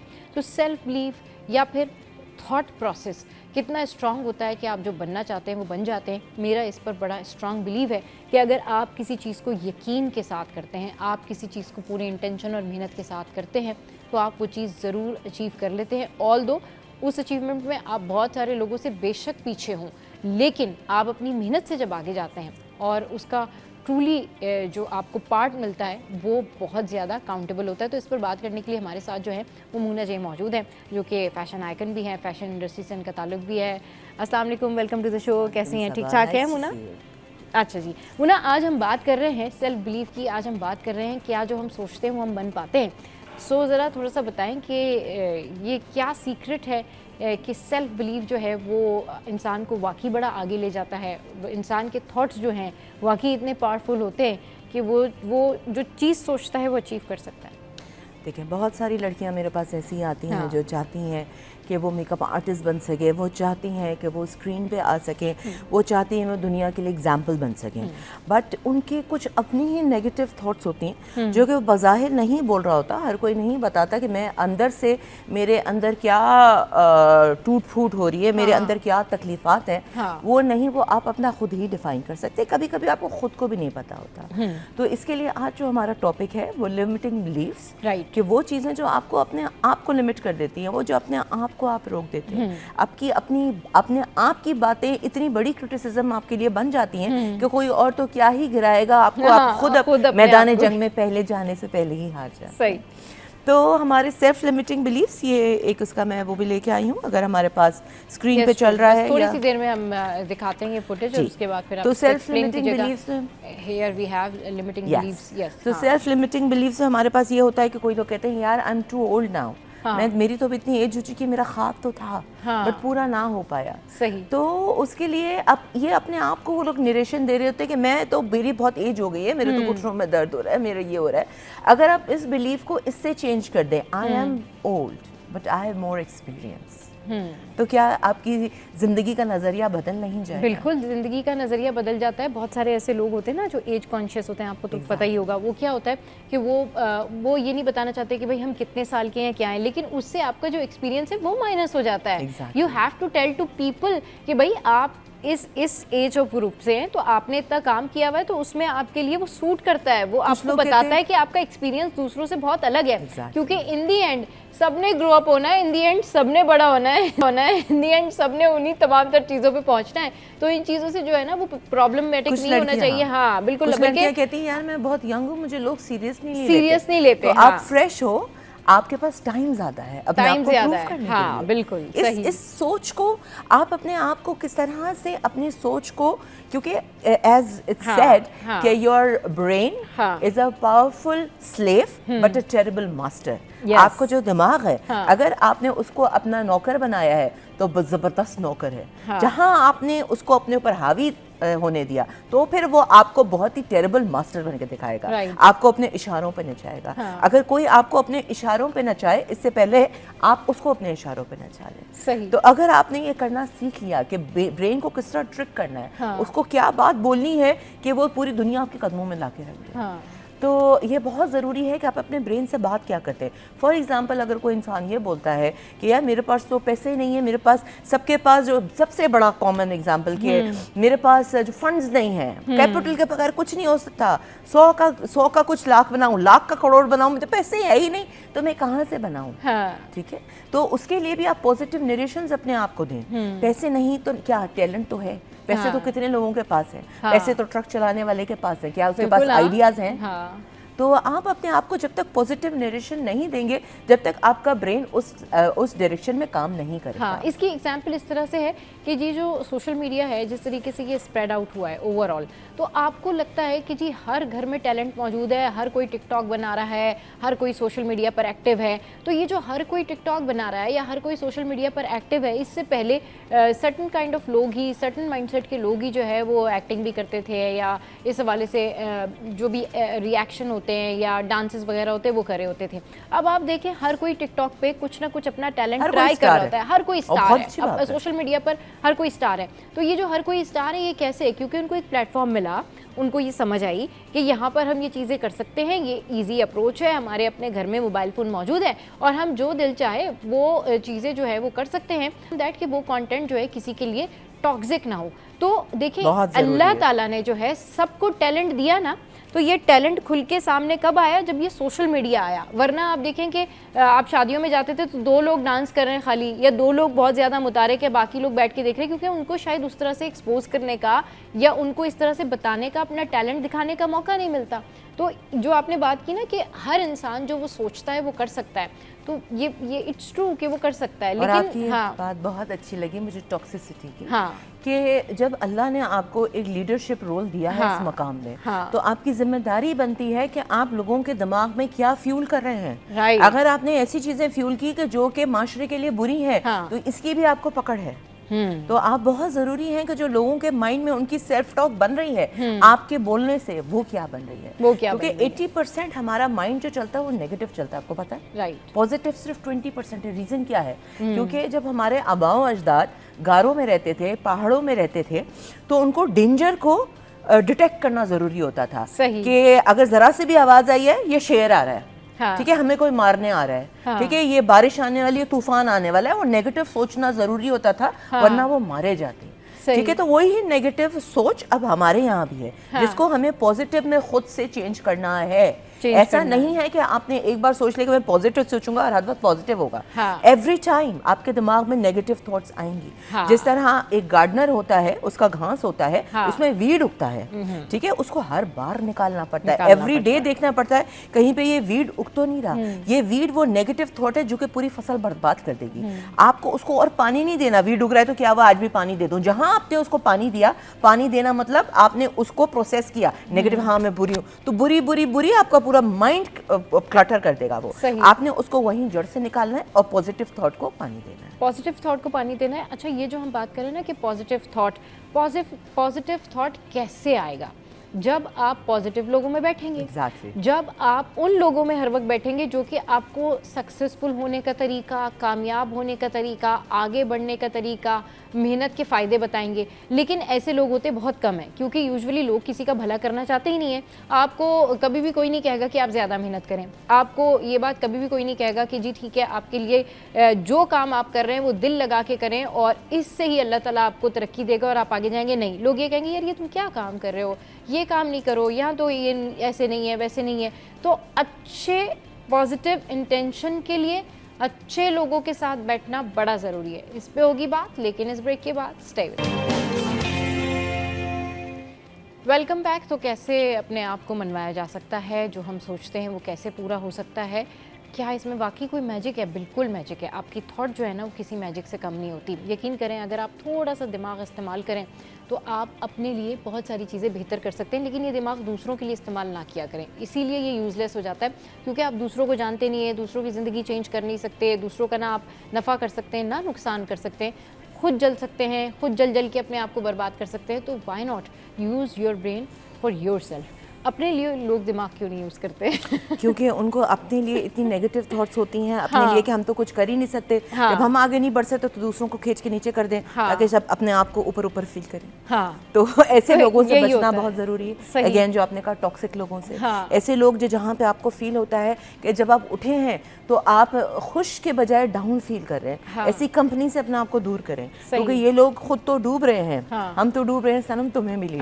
बिल्कुल। बल्कि ऐसे लोगों के साथ बैठे जो कि कहें आपको तू शाही है बसेरा कर पहाड़ों की चट्टानों। बिल्कुल ऐसे सही, लोगों के साथ ऐसे बैठे, लोगों के साथ जो बैठना आपको लिफ्ट करें। खुद जो लिफ्ट करते हैं ना वो भी कभी काफ़ी बहुत ऊपर जाते हैं, क्योंकि वो एक पॉजिटिव स्पाइरल में चले जाते हैं, जो कि पॉजिटिविटी आपको हमेशा ऊपर ही लेके जाती है। ये जो आपके थॉट्स और जो आपके कहना चाहिए फ्रेंड्स होते हैं ना, ये आपके स्टार्स चेंज करते हैं। जो आपके दोस्त होते हैं ना, वो आपके स्टार मेकर्स होते हैं। हमेशा ऐसे लोगों के साथ में दोस्ती करें जो आपको आपकी गलतियों पे डिग्रेड ना करें, बल्कि वो आपको समझाएं कि ये गलत है और यहाँ पर ये आपका लैकिंग पॉइंट है, आप इसको बेहतर कर लें। यकीन करें कि अगर वाकई आप उनसे सुन के अपनी गलतियाँ ठीक कर लेते ना, वो आपका सच्चा दोस्त है। लेकिन जो आपकी फ्लैटरिंग में ही लगा हुआ है और जो जिसका आपके साथ कोई डिफरेंस नहीं है, मतलब ये नहीं आपके डिफरेंसेस ही नहीं है, आपकी अपने दोस्त से लड़ाई नहीं हो रही, यानी आपके कोई इख्तलाफात ही नहीं है, तो उसका मकसद ये है कि आप दोनों एक दूसरे को मशवरा ही नहीं देते या फिर आप दोनों डिस्कशन ही नहीं करते, या आप अपने आप को ही मशवरा नहीं देते। हाँ, अपने सच्चे दोस्त नहीं है। नहीं, ये देखिए यहाँ पे एक बहुत डिफरेंस है। कभी कभी हमें जब फेलियर होता है तो हम 80% अपने आप को क्या कहते हैं, अपने आप से क्या बात, मुझे पता था होगा, मुझे पता था, तुमने फिर से गलती की। इतना इसको लैश करते हैं अपने आप को कि आप उधर ही अपने आप से ही मर जाते हैं। आप अपने बेस्ट फ्रेंड बने, जैसे आप किसी और को अच्छा मशवरा देंगे, अपने आप को मशवरा दें। गलती हुई है, कहें कोई बात नहीं, you will do it better next time. Experience हुआ ना, इसको यूज करेंगे। तो अपने आप से साथ काइंड हो, अपने आप के साथ हार्श ना हो। और हमें कभी पता भी नहीं होता कि कॉन्स्टेंटली एक साइकिल हमारे दिमाग में चल रही होती है, देखा कैसे किया ना, देखा तुम इस काबिल ही नहीं हो, कोई और क्या कहेगा, हम अपने खुद दुश्मन होते हैं। तो इस जब आपके दिमाग में नेगेटिव थॉट आए, उसको आप प्रोसेस करें, आप उसको समझें कि ये नेगेटिव थॉट इन टाइम पे मेरे दिमाग में आती है, अब इसको मैं पॉजिटिव लफ्जों में किस तरह चेंज करूं। हर नेगेटिव थॉट को आपको पॉजिटिव नरेशन देना है और अपने आप के साथ रहमदिल बनना है। सही, बिल्कुल, ये सबसे ज्यादा ये है ना कि अगर आप दुनिया में अपने आप को मनवाना चाहते हैं तो सबसे पहले आपको खुद अपना ख्याल रखना है। सबसे पहले खुद आपको अपनी चीज़ें बेहतर करनी है, अपनी इंटेंशन बेहतर करनी है, क्योंकि एक नेगेटिव माइंड के साथ ना आप अपना काम बेहतर कर सकते हैं, ना किसी दूसरे का काम बेहतर कर सकते हैं। अब अचीवमेंट्स की बात कर लेते हैं कि ये जो अचीवमेंट्स होती हैं, ये कौन लोग हैं जो अपने गोल सेट करते हैं और चीज़ों को अचीव कर लेते हैं। ये हमारे आपके जैसे ही लोग होते हैं, ये हम जैसे ही लोग होते हैं। इनमें और हमें डिफरेंसेस क्या होते हैं, फ़र्क क्या होता है, क्या ऐसा बड़ा मेजर आप इनके अंदर जो चेंज देखते हैं वो क्या है। ये चेंज इस तरह से होता है कि ये अपने कामों में बिजी होते हैं। आप इनको बोरिंग भी कह सकते हैं, आप इनको खड़ूस भी कह सकते हैं, आप इनको ये भी कह सकते हैं कि क्या फ़ायदा, ये हर वक्त पता नहीं क्या करते रहते हैं। ऐसे लोग थोड़े अरसे बाद जब कुछ कहते हैं feel the difference, mark the difference, फिर आपको रियलाइज़ होता है कि ये वो लोग थे जो उस टाइम पर टाइम ज़ाया नहीं कर रहे। और आप दोस्तों के साथ भी बैठते हैं, वो भी टाइम ज़ाया नहीं है, क्योंकि वो उस वक्त आप रिचार्ज होते हैं। क्योंकि हर वक्त भी आप काम करेंगे, स्टैग्नेशन से, आप बोरियत से काम नहीं कर पाएंगे। अगर आप अपने बगैर एक लिमिटेड टाइम, ये नहीं कि बैठे हैं तो बैठे ही चले गए, रोज बैठे, रोज दोस्त आ रहे हैं, आप बैठे चले। आप एक उसको लिमिट करें। आप अपने आप को अगर एक पीरियड भी दे रहे हैं रेस्ट का, तो उस रेस्ट को यूटिलाइज करें। ऐसे लोगों के साथ बैठे जिनके साथ वाकई में आप इंजॉय करते हैं। तो ये भी बहुत ज़रूरी है कि आपने टॉक्सिसिटी के बजाय आपने फन के लिए, चलो ठीक है, वो आपको अगर कुछ सिखानी है, ज़रूरी नहीं हर वक्त ही आप सीखते रहोगे, फन टाइम भी ज़रूरी है। फन टाइम भी ज़रूरी है। हाँ, सही, बिल्कुल ठीक कह रही है। अच्छा, इशू ये है कि लोग पूरा थ्रू आउट जो अपना टाइम मैनेज करते हैं ना, उसी को फ़न टाइम समझ लेते हैं। फ़न टाइम बहुत ज़रूरी है। काम करना, अच्छे माहौल में काम करना, पॉजिटिव इंटेंशन के साथ काम करना, हंसते रहना, मुस्कुराते रहना, ये बड़ा ज़रूरी है। लेकिन इसका मकसद ये नहीं होता कि आपका जो मेन मकसद है आप वहाँ से जो है वो हट जाएं और बाकी चीज़ों के ऊपर आप फोकस करें।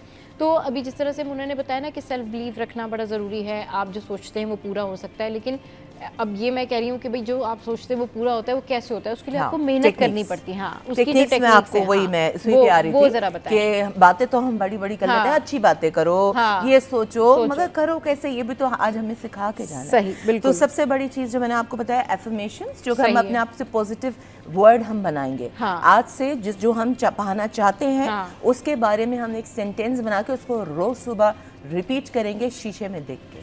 ठीक, ये एक टेक्निक है जिसको कहते हैं मिरर टेक्निक। ये बहुत पावरफुल टेक्निक होती है। आप अपने आप को एक बिलीफ के साथ, जिसमें कोई नेगेटिव वर्ड नहीं आएगा, ठीक है, आप अपने आप को वो वर्ड्स कहेंगे। फॉर एग्जाम्पल, कोई एग्जाम्पल ले लें कि कोई किसी को मैं मोटी हूँ, या मैं इंसानियत की खिदमत करना चाहती हूँ। नहीं, मतलब नेगेटिव को पॉजिटिव किस तरह से हम चेंज करके उसको अफर्म करेंगे। अच्छा, उसको सही या कोई अगर कहता है मैं बहुत मोटी हूँ, मैं तो एक्टर बन ही नहीं सकती। नहीं, ऑब्वियसली मैं एक्टर बन सकती हूँ और मैं अपने आप पे मेहनत करके अपने आप को बेहतर बना के हाँ। मैं इस फील्ड में आ सकती हूँ। हाँ। ये अपने आप को आप रोज कहेंगे तो क्यों नहीं हो सकता। ये मिरर टेक्निक हो गई। दूसरा, आप विजुअलाइज करेंगे। जब आप मेडिटेशन करेंगे या जब आप फारिग बैठे होंगे तो अपने आप को जो आप देखना चाहते हैं उतने आप को आप विजुअलाइज करेंगे कि मैं ऐसी हो गई हूँ या मैं इस मकाम पे पहुंच गई हूँ। हाँ। अपने आप को इतना क्लियरली देखेंगे कि वो आपके माइंड को पता नहीं होता कि ये चीज़ असल है या नकल है। आप अपने माइंड को ट्रिक करें कि ये मैं अपने आप को देख रही हूँ, वहाँ पे पहुँचा के रहेगा आपका। It's a very powerful tool. तो ये टेक्निक्स हैं जो कि आप इसको पॉजिटिवली यूज कर सकते हैं और अपने आप को आगे बढ़ा सकते हैं। तो ये जो मिरर टेक्निक बताई है या ये जो मेडिटेशन बताई है, ये बड़ी ज़रूरी है। और जब भी आप दिन का आगाज़ करते हैं तो मैं हमेशा यही बात करती हूँ कि जब अपने दिन का आगाज़ करें तो उस दिन उठ के आप ये सोचें कि जिस जगह पर आप जा रहे हैं काम के लिए, वहाँ जाके आपको खुशी मिलती है या नहीं मिलती है, आपका दिल चाह रहा है या नहीं चाह रहा है, तो आप डेफिनेटली उस काम को बड़े जो है ना वो अच्छे तरीके से करते हैं। अच्छा, ये बताएं कि अब इसी तरीके से बहुत सारी ख़वातीन हैं जो कि अपने आप को ये समझती हैं कि मेरे अंदर ये कमी है, मेरी आंखें ऐसी हैं, मेरे जो है वो बाल अच्छे नहीं लग रहे, या जो है मुझे मेरे गाल जो हैं वो ऐसे होने चाहिए थे, होठ ऐसे होने चाहिए थे। वो कैसे स्ट्रॉन्ग थॉट प्रोसेस के थ्रू अपनी आप को, अपनी पर्सनैलिटी को इस कॉम्प्लेक्स से बाहर निकाल सकती हैं और ब्यूटीफुल बना सकती हैं अपने आप को? देखिए, beautiful is a very subjective term. हाँ। ये हर जरूरी नहीं है जो हमारे लिए ब्यूटीफुल हो वो दूसरे के लिए हो। हाँ। हर किसी की चॉइस अलग है। हाँ। तो हर किसी का ब्यूटीफुल। लेकिन मैं आपको हमारे यहाँ की ब्यूटी का मैयार बता देती हूँ ना कि गोरा होना, और अगर आपने सर्जरी करवा के कोई डिम्पल लगवाए में वो अलग से, या फिर आपने कोई और एस्थेटिक क्लिनिक पे जाके कुछ और आपने ट्रीटमेंट किया हुआ, वो हमारे यहाँ ब्यूटी का मैयार बेसिकली। दीपिका पादुकोण कभी भी गोरी नहीं थी, ना उसने गोरा लगने की कोशिश की। इरज हमारी जो टॉप मॉडल थी पाकिस्तान की, वो कभी गोरी नहीं थी, ना उन्होंने गोरा लगने की कोशिश की। ना मेकअप आर्टिस्ट को उन्होंने कभी बोला कि मुझे थोड़ा सा सफेद बेस लगा दो। फिर भी जो ये फैशन इंडस्ट्री का मैयार, हाँ, फैशन इंडस्ट्री जो है ना वो फिर भी इन तमाम तरह चीज़ों के ऊपर चलती है कि उसमें पर्सनालिटी देखी जाती है, एथिक्स देखे जाते हैं, जो हमें वो कह रहे हैं ओके हम ठीक है गोरा बेस लगा के गोरे। अब हमारे यहाँ अनफॉर्चुनेटली ना तो फैशन इंडस्ट्री उस हाइट पर है, अब हमारे यहाँ ड्रामा इंडस्ट्री हाइट पर हम लेके आएंगे ना। ड्रामा आर्टिस्ट अगर कहेंगे नहीं मुझे ये पसंद है, क्या उनको वो ड्रामे से निकाल देंगे? हाँ, अगर हम स्टैंड लेंगे हमारी ब्यूटी स्टैंडर्ड्स के लिए तो तभी ये तो ब्यूटी स्टैंडर्ड्स हमारे यहाँ ड्रामा आर्टिस्ट जो है ना, हमारी जो एक्ट्रेस है, उन्होंने ही सेट किए हैं। ये गोल्स उन्होंने सेट किए हैं कि वो अगर कि कितनी भी मतलब गम वाले सिचुएशन में भी है ना, मतलब एक पार्ट है, एक शूट हो रहा है, बेस पूरा आईवी लगा होगा, तो उनका अगर वो रोना धोना वाला सीन भी है तो उनका बेस भी पूरा होगा, न्यूड मेकअप होगा, प्रॉपर आईब्रोज होंगी, लैशेस भी जो है प्रॉपर हुई भी होंगी। तो थॉट प्रोसेस के थ्रू कोई लड़की अपने आप को खूबसूरत कैसे बना सकती है? देखिए, एक टेक्निक मैं आज बता के जाऊँगी यहाँ पे कि अगर मैं आई हूँ यहाँ पे तो कुछ लोग सीख के यहाँ से उठे, जो लोग देख रहे हैं अपना टाइम निकाल रहे हैं, वो टाइम उनके लिए यूजफुल हो। एक मैं सिखाऊंगी EFT टेक्निक, आपने कभी सुनी? इसको कहते हैं इमोशनल फ्रीडम टेक्निक। ओके, आपको कोई इमोशन आपको तंग कर रहा है, फंस जाता है कभी कभी कोई ऐसी हार होती है जो हमें दोबारा उठाने में तकलीफ देती है। हम दोबारा उठ नहीं पाते। कभी कभी कोई ऐसा सेल्फ बिलीव होता है जो हम सोचते जितना भी पॉजिटिव सोच लेंगे बट वो बार बार रीसर्फेस करेगा। उसको आप किस तरह ख़त्म कर सकते हैं? ये EFT टेक्निक होती है जो ऑक्यूपंचर प्रेशर्स पे हमारे टैप करते हैं और उससे वो इमोशन आपका नेगेटिव से पॉजिटिव में हो जाता है। ठीक, EFT टेक्निक की हमारी स्क्रीन अगर आप लगा दें तो मैं EFT टेक्निक जो है काइंडली उसकी जो फुटेज है वो प्ले कीजिए ताकि लोगों को आसानी हो। Here we have EFT tapping points, यहाँ पे जो एक्यूपंक्चर है इसके हवाले से बताएंगी। ये पॉइंट्स जो है यहाँ पे सिर्फ ये इसके नाम लिखे हुए हैं कि कहाँ पे ये पॉइंट्स है। पॉइंट्स मैं आपको बताऊंगी स्क्रीन पे और क्या क्या बोलना है। ठीक है, ये चीज़ें यहाँ पे लिखी हुई हैं। आप ये चाहें, अगर आपके पास जो व्यूवर्स हैं आपको ये अगर टैपिंग टेक्निक्स के पॉइंट्स चाहिए आप मुझे ईमेल कर सकते हैं। ईमेल एड्रेस मैं आपको दे दूंगी। सही। तो ईमेल करेंगे, इनको ये पिक्चर्स और इनको ये एफर्मेशंस मैं दे दूंगी। सही, ठीक है। सबसे पहले आप स्टार्ट करेंगे, अगर आप बहुत ज़्यादा स्ट्रेस है, ये कराटे चॉप है जिस हाँ स्टार्ट करेंगे। सही।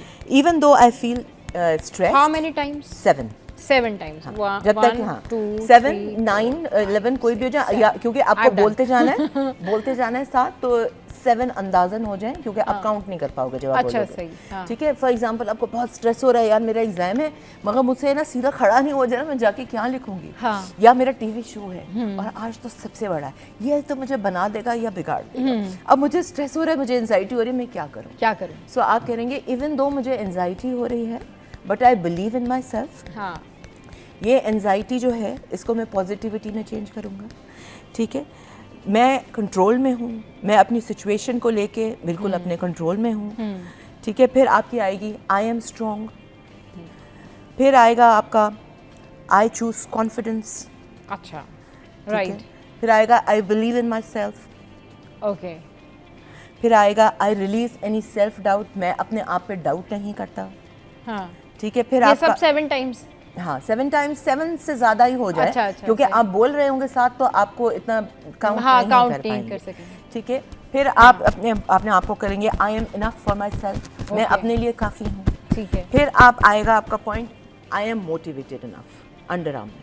अच्छा, मैं अपने आप को मोटिवेट करता हूँ। अच्छा, ये आप ये करके देखें 7 पॉइंट। हाँ। जैसे आप ये करेंगी ऐसा लगेगा जैसे एकदम से रिलीफ आ गया। अच्छा, जितनी भी एंजाइटी होगी, ये सारे पॉइंट्स जो हैं, टैपिंग पॉइंट्स जो हैं, ये एक साथ ही करने हैं? एक साथ ही करने हैं। अच्छा। और पहले आप देखेंगे फॉर एग्जांपल आपका एंजाइटी लेवल अगर 10 है, 10 आउट ऑफ 10, आप इसको करके देखें, ये आ जाएगा फॉरन 5 6 7 5 पे आ जाएगा। एक बार और राउंड करें, वो आ जाएगा 2 3 पे, और आप ये 3-4 बार करेंगे, आपकी एंजाइटी लेवल बिल्कुल आप कॉन्फिडेंट हो जाएंगे। क्योंकि आपका ब्रेन जो है वो, जब आप उसको बोलेंगे ना, वही सच समझेगा। आप उसको बोलेंगे मैं कॉन्फिडेंट हूँ, मगर एक मोटिवेशन के साथ आप खुद बिलीव करेंगे, हाँ। तो आपको कॉन्फिडेंस देगा। अगर आप बोलेंगे यार मैं तो किसी नहीं हूँ, किसी चीज़ के काबिल नहीं हूँ, हाँ। तो आप वाकई में आपके हाथ कांपने लग जाएंगे। हाँ, सही, बिल्कुल बिल्कुल आप ठीक कह रहे हैं कि ये जो आपका ब्रेन है, इसको आप कंट्रोल कर सकते हैं अपने थॉट से। और बहुत ज़बरदस्त टैपिंग पॉइंट जो है वो मोना ने हमारे साथ में शेयर किया। इस पर मज़ीद भी बात करेंगे, लेकिन छोटे से ब्रेक के बाद हमारे साथ रहिए। Welcome back. तो जनाब, ब्रेक के लिंक में मैं मोना से ये कह रही थी कि बस अब मैंने ये टेक्निक जो है ना वो रोज़ाना करनी है, और रोज़ाना ही जो है इससे मैंने फ़ायदा उठाना है। अच्छा, रोज़ाना कर लेना। हाँ, थोड़े अरसे में टॉपर ना बन जाए, मेरा नाम बता बस ठीक है। ये टेक्निक है टॉपर बनाने की, ये टेक्निक है खूबसूरत बनाने की, ये टेक्निक है सबसे अलग बनाने की। अच्छा, बता दें इसमें कुछ ऐसी टेक्निक जो कि सारी तो आप रोज़ नहीं कर सकते, लेकिन कौन कौन सी मास्टर्स टेक्निक है इसमें जो कि आप कर सकते हैं? इसमें जो इम्पोर्टेंट है ये पॉइंट्स है। मैं पॉइंट्स एक दफ़ा फिर से बता देती हूँ। हाँ। बोलना आपने अपनी लाइन को खुद बनाना है जहाँ पे जो ज़रूरत है। सही। ठीक है, अगर तो आप एग्जाम में जा रहे हैं तो उसकी अलग लाइंस बनेंगी, और अगर आप लोग चाहते हैं कि मैं आपको बताऊं, you can always email me, मैं अपना ईमेल शेयर करूंगी। सही। ये जो पॉइंट्स हैं ये याद रखना ज़रूरी है। कौन से पॉइंट्स हैं? Number 1 is karate chop. 1 2 3 4 5 6 7 8। Okay, ये 8 पॉइंट्स। 8 पॉइंट्स। सही। ठीक है, karate chop is just the beginning. हाँ। उसके अलावा 7 चक्रास है, 7 पॉइंट्स हैं। अच्छा, ठीक है, सही। 1 2 हाँ 3 4 हाँ 5 6 7 8। Great great. तो ये पॉइंट्स हैं जिन पॉइंट्स की वजह से जो है वो आप लाइफ में सक्सेसफुल हो सकते हैं, आगे जा हमारे सकते हैं। प्रेशर पॉइंट्स भी हैं, Pressure याद points रखेंगे भी ना, हैं, यहाँ पे खूबसूरत अगर भी हो सकते हाँ, हैं, और जहाँ पे ना ये जो दर्द भी हो रहा होता है, आप सोचते हैं वो अचीव होगा। इन पॉइंट्स को अगर आप रोजाना अपनी डेली रूटीन में करते हैं, डेली रूटीन में आप टैप करेंगे और इसके साथ अफर्मेशंस बोलेंगे जो आप चाहते हैं। कोई एक एग्जांपल ले लेते हैं जो नॉर्मल लोग कोई एग्जांपल के साथ बता देते हैं। कोई भी आप एक एग्जांपल ले लें कि भाई मैं जो है वो वर्ल्ड टूर करना चाहती हूँ या मैं वर्ल्ड टूर करूँगी, तो इसको किस तरीके से फिर? मुझे वर्ल्ड टूर करने का शौक़ है। मैं इस चीज़ में एक्सप्लोर करना चाहती हूँ। मैं दुनिया को देखना चाहती हूँ। मैं दुनिया को देखूंगी और मैं बहुत कुछ नया सीखूंगी। अच्छा, ये आपके अफर्मेशंस होते हैं जो आप और जो पॉइंटर होगा इस पे कौन सा होगा? कहीं भी कुछ भी बोलें। अच्छा, ठीक है, बोलना ये है आपको, आप कहीं भी कुछ भी बोल सकते हैं। पॉजिटिव होना चाहिए, मगर के वर्ड नहीं आने चाहिए, कोई नेगेटिव वर्ड्स नहीं होने चाहिए। बोल आप कुछ भी सकते हैं। हाँ। पॉइंट्स ही आपके 7 होंगे। कराटा चॉप से स्टार्टिंग है। हाँ। उसके अलावा 7 पॉइंट्स है। 7 पॉइंट्स आपके यही होने चाहिए। हाँ। इसके अलावा जो भी आप बोलेंगे पॉजिटिव एफर्मेशन आप अपने खुद बनाएंगे। अच्छा। या आप बोलेंगे, आपको इंटरनेट चैट जीपीटी बता देगा, chat GPT give me positive affirmations for this problem, वो आपको पूरा बना के दे देगा। चैट जीपीटी तो जिंदगी की सबसे बड़ी तो आसानी पॉइंट है ये ChatGPT। सीखना कि किस तरह करना है। सही। अच्छा ये बताएं कि ये जो प्रेशर पॉइंट्स आपने हमें बताए, ये और भी किसी लोगों ने मतलब इनको किया है, उनको फ़ायदा हुआ है, ये बड़े मतलब कोई इसका एक्सपेरिमेंट इससे पहले लोगों ने किया है तो वो हमारे साथ शेयर करें। आप अगर इसको सर्च करेंगे हाँ। कि EFT टेक्निक क्या है, हाँ। आपको इसके जितने स्पोर्ट्स मैन हैं, ठीक है, उनको जितनी एंजाइटी होती है क्योंकि उनका एड्रेनलिन रश कर रहा होता है, जितने स्पोर्ट्स पर्सन है वो यूज करते हैं, जितने लीडर्स हैं। अक्सर मैंने स्पोर्ट्स जो पर्सन है उनको देखा है वो ये तो कर रहे होते हैं। I saw देखिए हमें सामने एग्जाम्पल मिल गया। बिल्कुल, क्योंकि आपको ये चीज़ें ज़रूरी होती हैं एंड मोमेंट पे जब आपको स्ट्रेस होता है, हाँ। उसके लिए रिलीफ करने के लिए बहुत ज़रूरी होता है। कभी कभी कोई एक हमारे अपना एग्जाम्पल, हाँ। तो ये मैंने सारे ब्यूटिशियंस को भी सिखाया था एक सेमिनार में, हमारी ट्रेनिंग की, पूरे वर्ल्ड के लोग आए हुए थे, मैंने उनको EFT टेक्निक सिखाई थी and the entire class clap for it कि ये वाकई में हमारे लिए बहुत ज़रूरी है। अक्सर हमारे जो क्लाइंट्स होते हैं, हमारा फिजिकल इंटरेक्शन होता है क्लाइंट से, टच भी होता है, बालों को हाथ लगा रहे होते हैं, मेकअप को हाथ, फेस को हाथ लगा रहे होते हैं, नेगेटिविटी आ जाती है। यस, बदतमीज लोग भी होते हैं, हाँ। काफी आर्टिस्ट होते हैं जो बदतमीजी, अपना स्ट्रेस जो है वो जब अपने अंदर संभाल नहीं पाते, दूसरों को नीचा दिखा के अपने आप को बेटर थोड़ी देर के लिए फील करते हैं। इवेंचुअली उनके साथ ही फिर गलत होता है, हाँ। बट आपको थोड़ी देर के लिए अपने आप को बेहतर फील करने के लिए हमारे मेकअप आर्टिस्टों के साथ, छोटे छोटे एम्प्लॉयज़ के साथ जो कि आपको वापस जवाब नहीं दे पाते, हाँ। तो वो नेगेटिविटी एब्जॉर्ब कर लेते हैं, तो वो अगला क्लाइंट उनसे काम ही नहीं होता फिर, क्योंकि वो तो नेगेटिविटी उनके अंदर आ गई। हाँ। तो उसके लिए EFT टेक्निक, क्योंकि ये सिर्फ 2 मिनट चाहिए आपको दोबारा पॉजिटिव स्टेट ऑफ माइंड आने के लिए। सही। तो ये मैंने हमारे फेलो आर्टिस्ट को मैंने सिखाया था EFT technique and the entire hall was clapping for it कि ये टेक्निक हमारे लिए बहुत यूजफुल है, क्योंकि एक क्लाइंट अगर आपको नेगेटिव कर देता है तो आपके अगले क्लाइंट को लेने से पहले आपने EFT टेक्निक जो है वो आपने करनी है, और इसमें मुझे सबसे आसान वाली टेक्निक जो है ना ये वाली टेक्निक, सिर्फ अगर बिल्कुल टाइम नहीं है, आपने सिर्फ इतना भी कर लिया कराटे चॉप से स्टार्ट करके, आपने सिर्फ अपने आप को क्राउन चक्रा पे भी टैप कर लिया, तो आपका फिलहाल काम हो जाएगा। चलिए जी, ये ज़बरदस्त टेक्निक्स हैं जो कि आप अपनी लाइफ में अगर इनको रोज़ाना प्रैक्टिस करेंगे ना, तो इससे आपको बहुत ज़्यादा फ़ायदा होगा, और ये टेक्निक ज़रूर आप कीजिएगा, और इसका फीडबैक ज़रूर आप हमारे जो सोशल साइट है उस पर शेयर कीजिएगा। इनफैक्ट अगर आप हमें कॉल करना चाहें तो कॉल करके आपने हमें आगे आने वाले शोज़ में बताना है कि ये टेक्निक जो है वो कितनी यूज़फुल रही। मैसेज लोगों की हेल्थ के लिए, ब्यूटी के लिए, एक मैसेज मैं आपको दूंगी कि हाई अचीवर्स जो होते हैं, हाँ। या कामयाब लोग जो होते हैं, वो पैदा नहीं होते, वो बनते हैं। उसके लिए सबसे इम्पोर्टेंट है पॉजिटिव सेल्फ टॉक। जो आप अपने आप से बात करेंगे वही बनेंगे। तो आज मैं आपको एक काम देती हूँ, आप लिखें एक चिट पे कि आप अपनी ज़िंदगी में अगले कुछ सालों में क्या चाहते हैं। उस चिट को फोल्ड करें और एक कहीं कबर्ड में रख दें, और इस सेल्फ अफर्मेशन रोज़ एक बार दिन में शीशे में देख के अपने आप से कहें। फिर आप मुझे जब ये चीज़ पूरी हो जाए, जितने भी अरसे में, मुझे ज़रूर कॉल करें और बताएं। Signing off, Mona ji. चले जी, ज़बरदस्त, बहुत शुक्रिया मोना, आप हमारे शो पर आई, और इस तरह की जो टॉपिक्स होती हैं, इस तरह की जो प्रैक्टिसेस होती हैं, टेक्निक्स होती हैं ना, यकीन करें ये आपकी पूरी की पूरी लाइफ चेंज कर देती हैं, गेम चेंजर होती हैं, क्योंकि इसका ताल्लुक आपके दिमाग, आपके थॉट, आपके इमोशनल प्रोसेस से होता है।